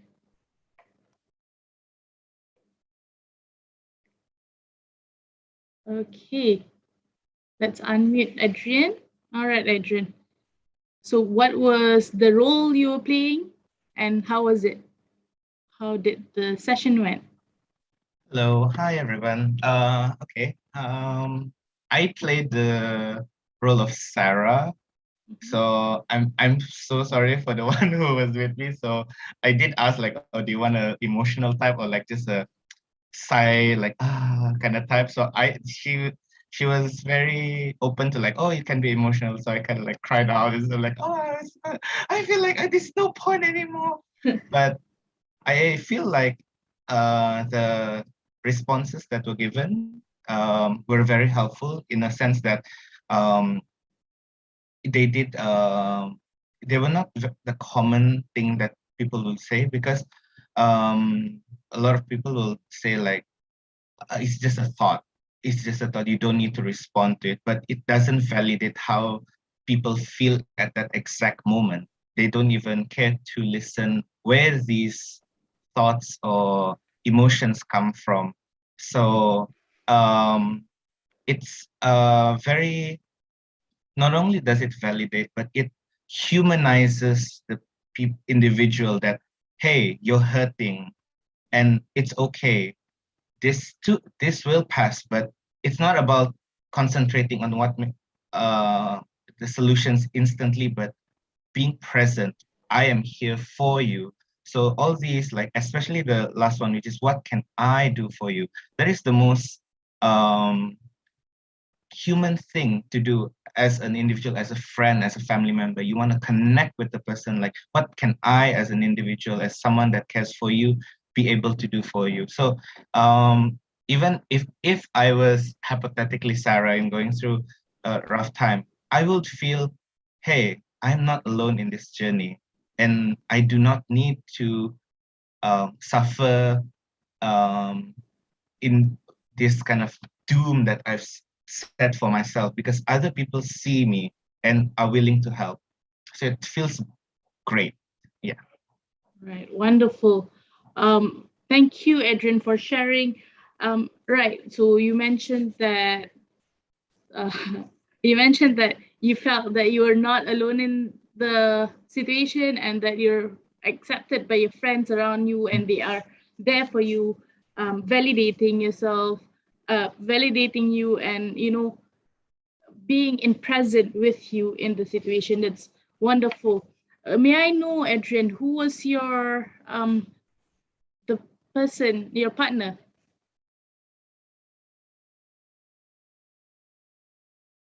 It was Farm. Farm? Yeah. Well done, Farm. I'm not sure who Farm is here. Oh, okay, I see Farm. Jay Steeman. Hi, Farm. So well done. So Adrian told us that you did great. You actually validated him, and you were being in present, and you were very helpful for him. Thank you so much, fam. All right. So now moving on. Can I have the next slide? All right, here are some of the emergency contact numbers that you guys can contact and link it to your loved one who are struggling.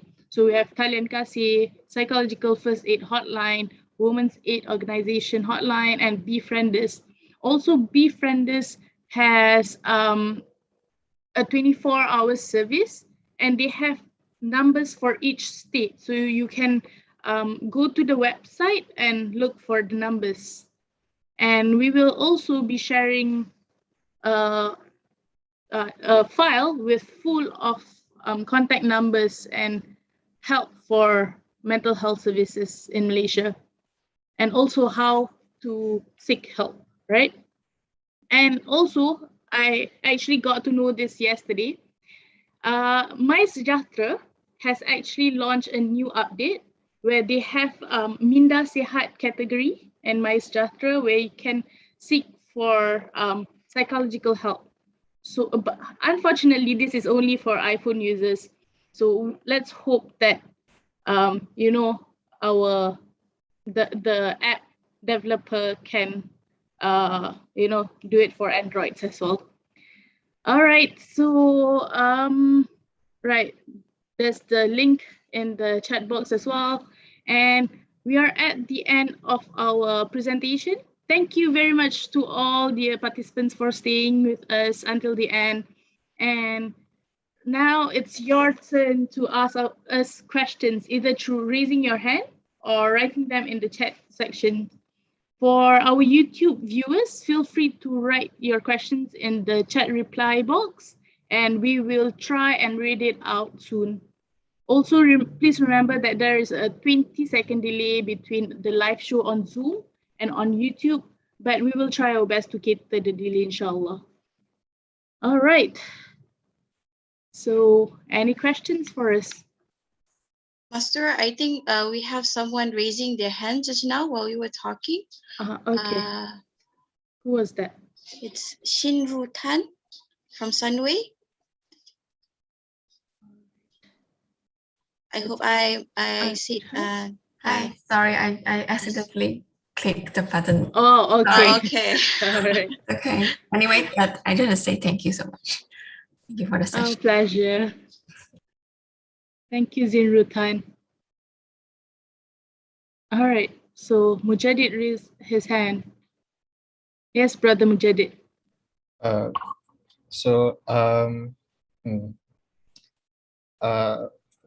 a very online person, and what I've noticed with being online is that people sometimes I don't know if it's jokingly, but they always like mention about killing themselves, like, oh, I want to KMS, that's like the abbreviation for killing myself, or like, oh, I want to die because of this inconvenience or whatever. And like what I perceive is that the tone is from their tone is that it's like they're saying it lightly, like it's supposed to be like a joke, but how do we differentiate between that and like actual calls for help? Right. Thank you, brother Mujadid, for the question. So I believe it's that way in life right now, where people just, you know, lightly say that, oh, this is so annoying, I want to end my life, right? So there are sometimes it's actually a cry for help, but sometimes it's actually, you know, just a random tweet, for example. So first thing first is, if you're really concerned about the person, just ask them directly, how are you? I mean, from the question, how are you, you can actually get a lot of details.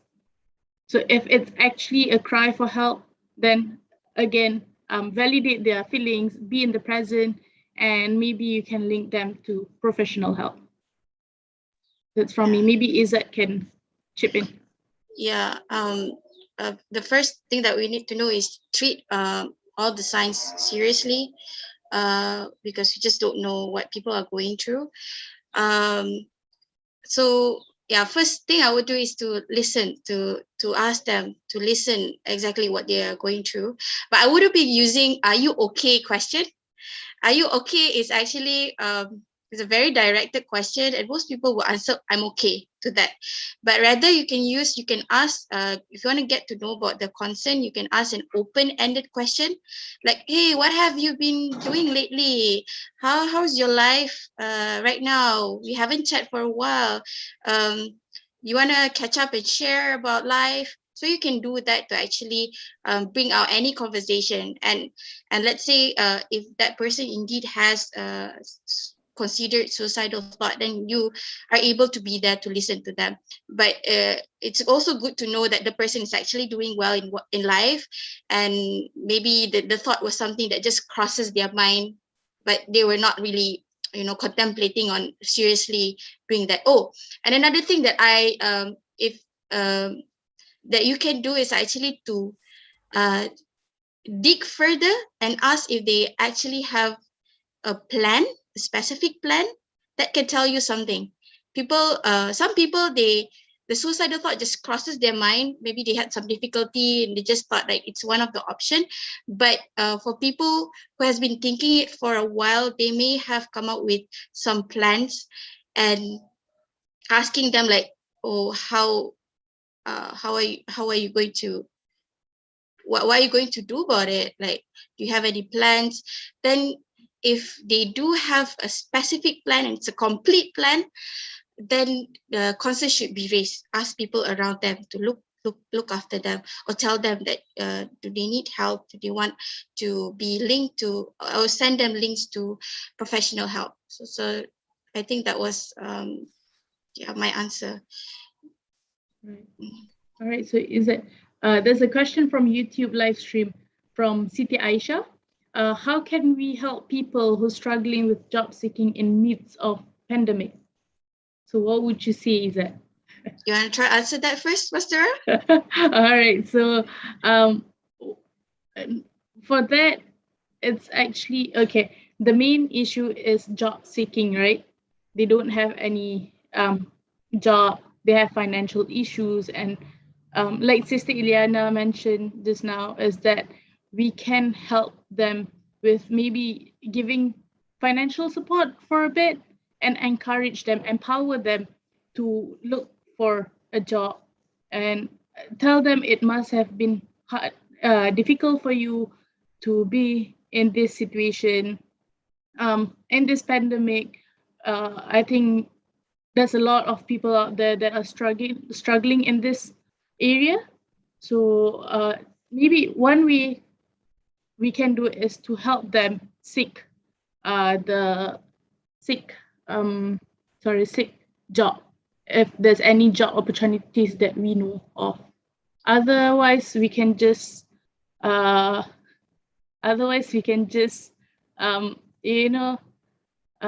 validate their emotion, saying that their concern is valid.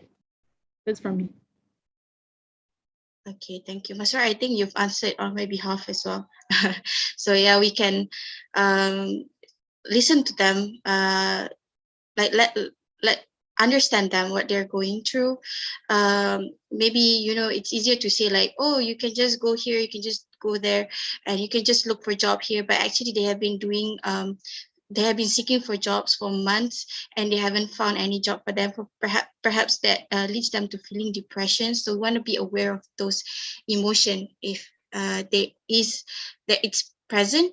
So provide emotional support, and you can ask the person as well, what have you done so far? And if you do know any ways of helping, linking them to finding jobs, or even linking them to skills that are relevant that they can do to improve themselves, which increases their personal how do I say that, their ability to the CVs, improve their CVs or the interview skills. So that will be something practical that you can provide for the person, but also provide emotional help if you are a friend and they are there to share their concern with you. Right. I'm going to read the next question. I have a friend who just, is from Wasila. I have a friend who just went through a very difficult situation, but she said to public, save your get well soon wishes, I'm not doing good, and I become scared to say anything to her. Is there anything I could say to her instead? She seemed like she's under a lot of distress, and I just wanted to ask how she's doing, but it might be overwhelm her or cause her even more distress. Right. Masra, you want to go for that? All right, it seems that you're pushing the questions to me all the time. Okay, so what you can do is, Wasila.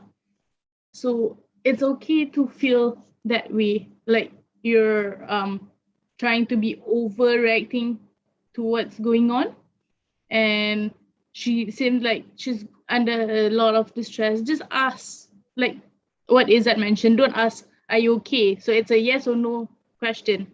Ask, how are you?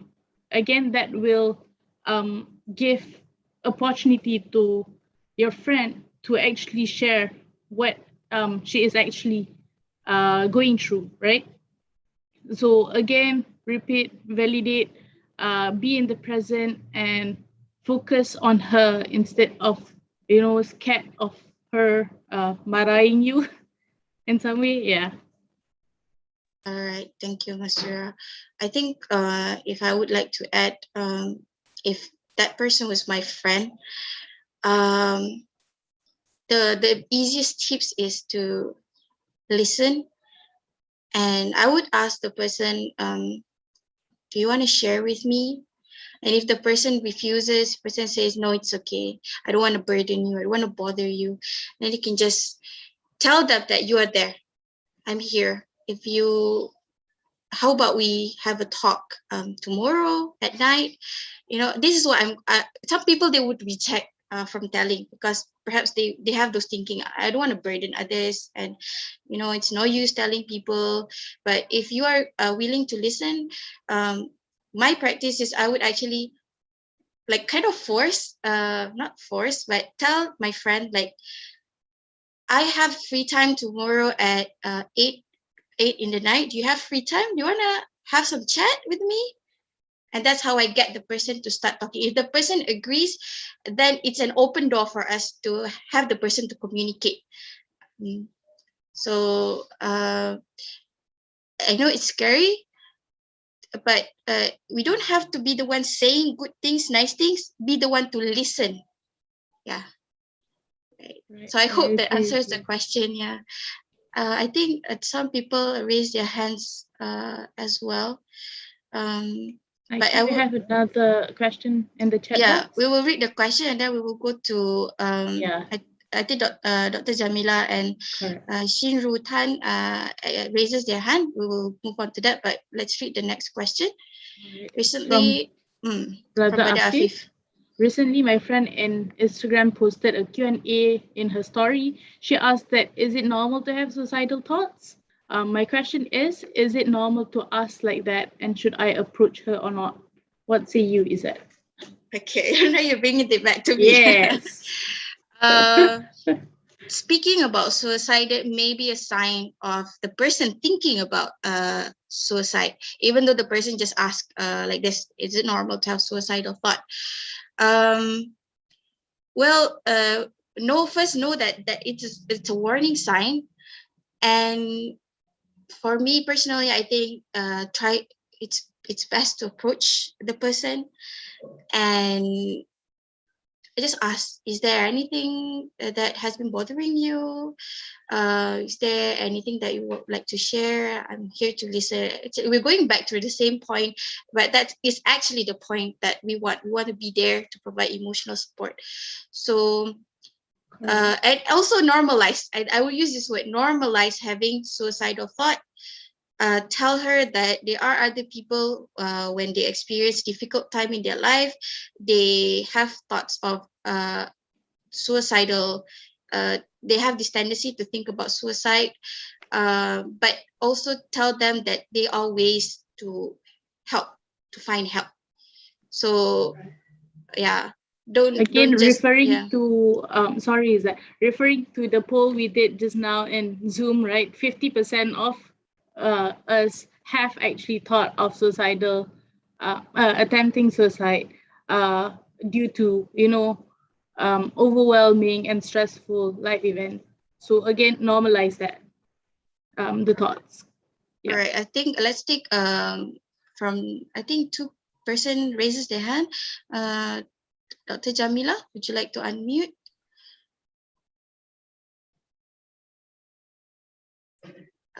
Can someone help? All right. Okay, thank you very much, Izzat, Ilyana, and also Masura for your work. I think I can consider it as webinar and workshop. It's very interesting to see the way you have presented the topic, and congratulations for that. I have the questions pertaining to cultural competency, especially when majority, I think most of the materials presented are in English, and scripts that are presented are also in English.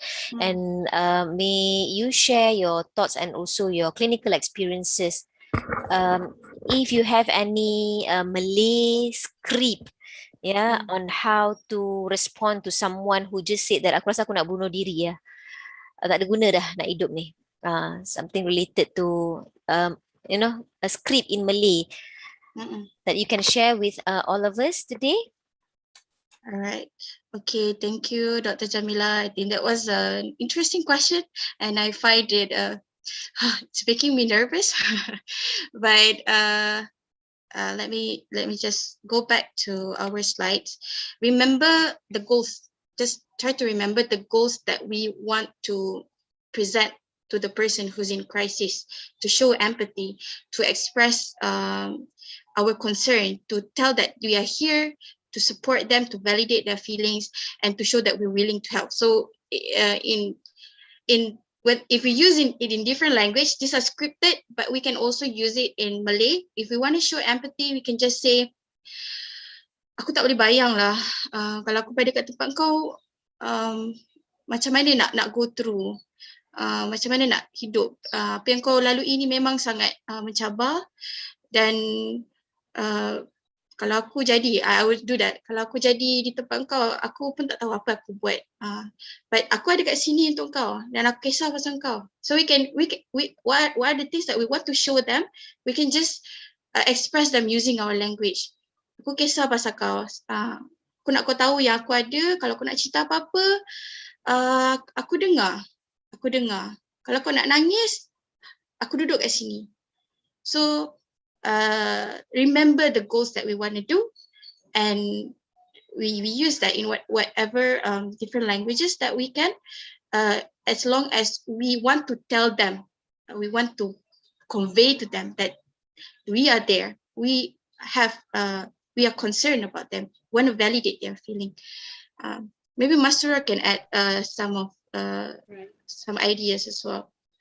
Yeah, I agree with this, that you can just use the goals, and you can use any language, but the most important thing is to say it from the heart rather than just letting it out. Say it from the heart and aim to touch their heart as well, in any language that you are comfortable with. It can be in Malay, English, Arabic, it's up to you, right? And all right, let's another person, I think. Yeah, Zinrutan. Yeah. Right. Or was it another accident? Okay.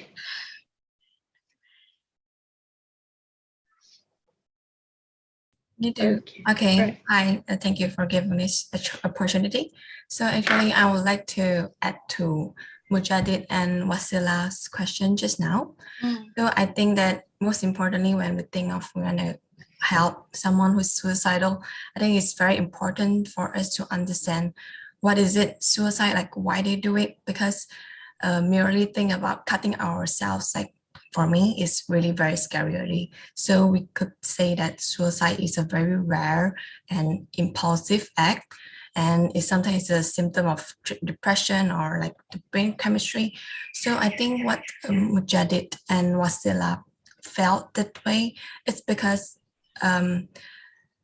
it's always deal with the emotion reactions. When we think of suicide, it's like fear, and often we'll deny it. Like the very idea of someone to die is really very frightening. And for someone to talk or discuss about this is very scary. So we often will think that like just now, the myth that you played with us, like people who talk about suicide won't do it, right? I think it's very important to say about that, because when we think about when we speak that, like people to talk about suicide don't do it, it's like an act of denial, and then we won't, and then sometimes we like just walk away, and then we do just like we act like we doesn't hear about it. I think that's because of the fear and then the anger that sometimes we felt. So yeah, I think that's very important for what you say about that. Yeah. Thank you. Thank you, Zirutan, for your sharing. I agree with you where, we as a human being, we have that fear when people come to us, especially our loved one comes to us, telling us that they want to end their life. It is a hard and difficult moment for you to be in that moment. Like I mentioned before, it's essential to actually seek help for yourself, seek psychological help for yourself, and again, don't keep it as a secret. Share it with others, and that can help you, reduce a bit of your anxiety and fear towards handling the situation itself. Right. Thank you. Okay. Okay, Miss Familia raised her hand. Dr. Familia, wanna unmute?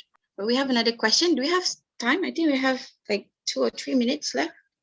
1 minute left. 1 minute left, yeah. Okay. All right. So sorry. All right, I'll make it really fast.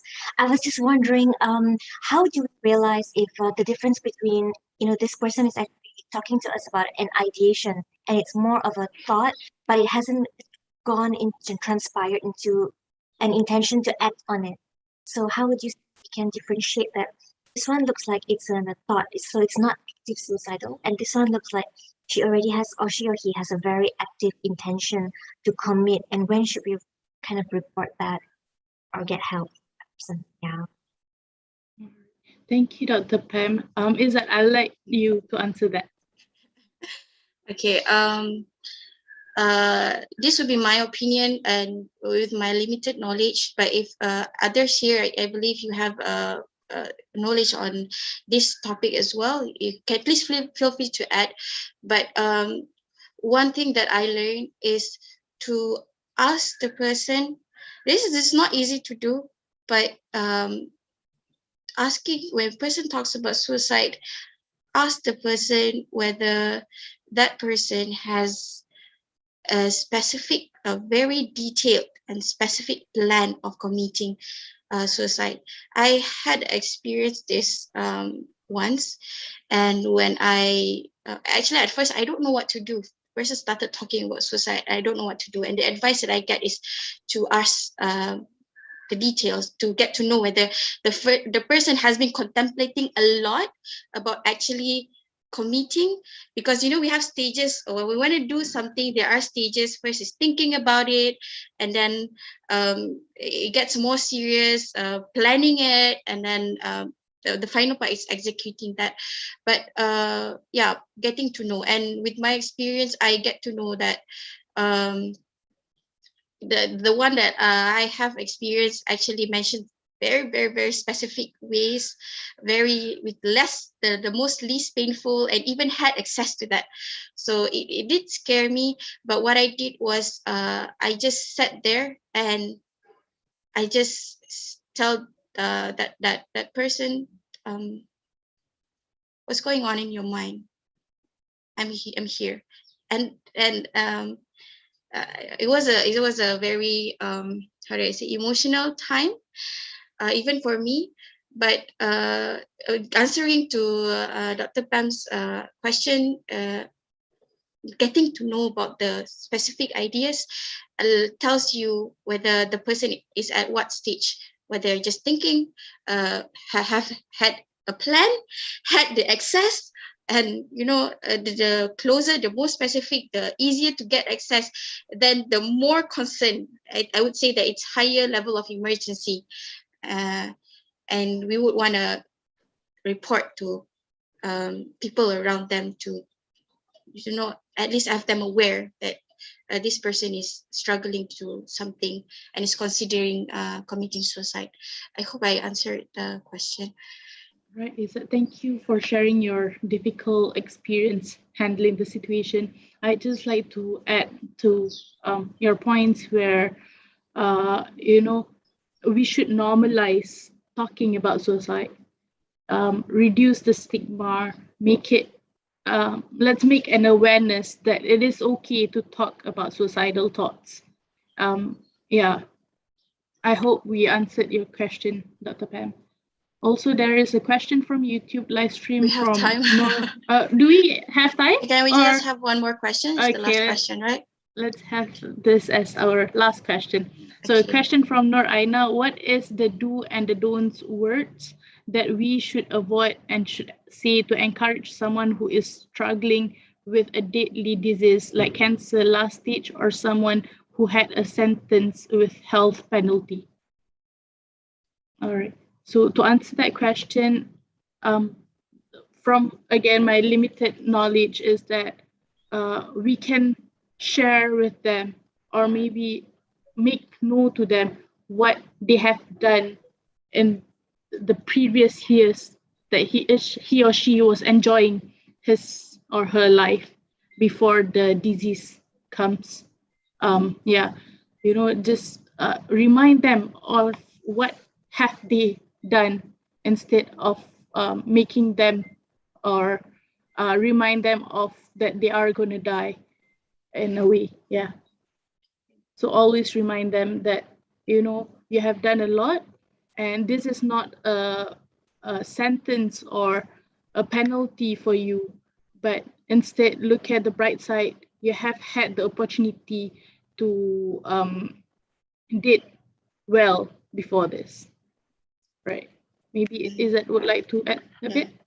My take would be to be there for them, to, they probably know that the time is limited, but just being there for them, listening to, like Mastura say, you can also talk about good times that they had in life, because they might be feeling really, really, it would be really, really difficult to be in that state. I cannot even imagine myself being in that state.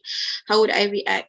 But to have someone, if I were there, to have someone in my side, to have someone who does not give up on me, to have someone who is willing to listen to all the complaints or all the things that I want to talk about, would be a very strong emotional support.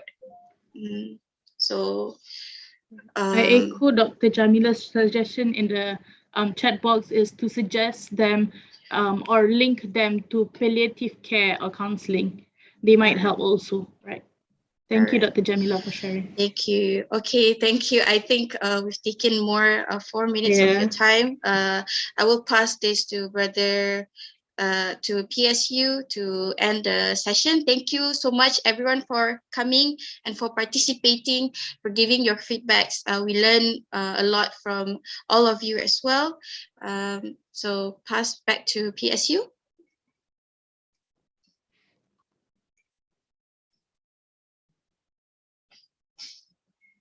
Right.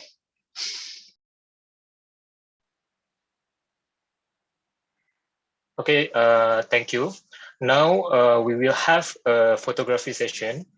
All participants, we hope that you can open the camera so we can capture the moments together.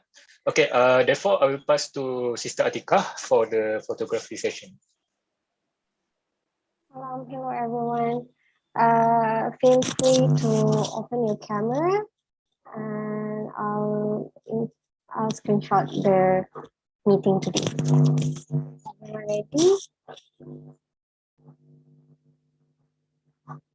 Okay.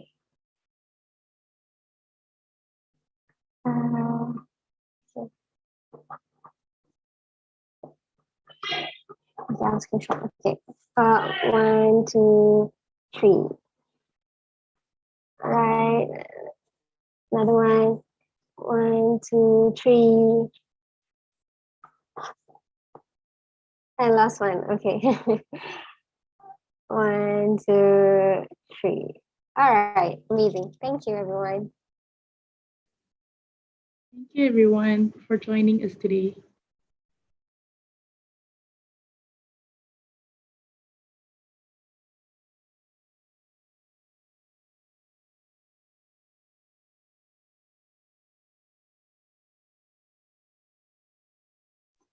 We're not listening to any voice. Are you speaking, Afif?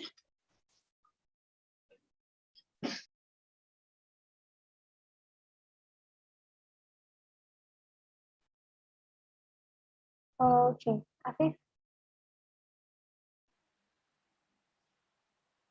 Hello, hello. Okay, the guests, we have reached the end of our webinar today. We will save the other questions and send it to the presenters for them to answer, and we'll return them to you via email. Also, we would like to inform you that we will have one more webinar next week on 9 September 2021. The webinar is titled Assertiveness Skills Training for Malaysian Youth Community.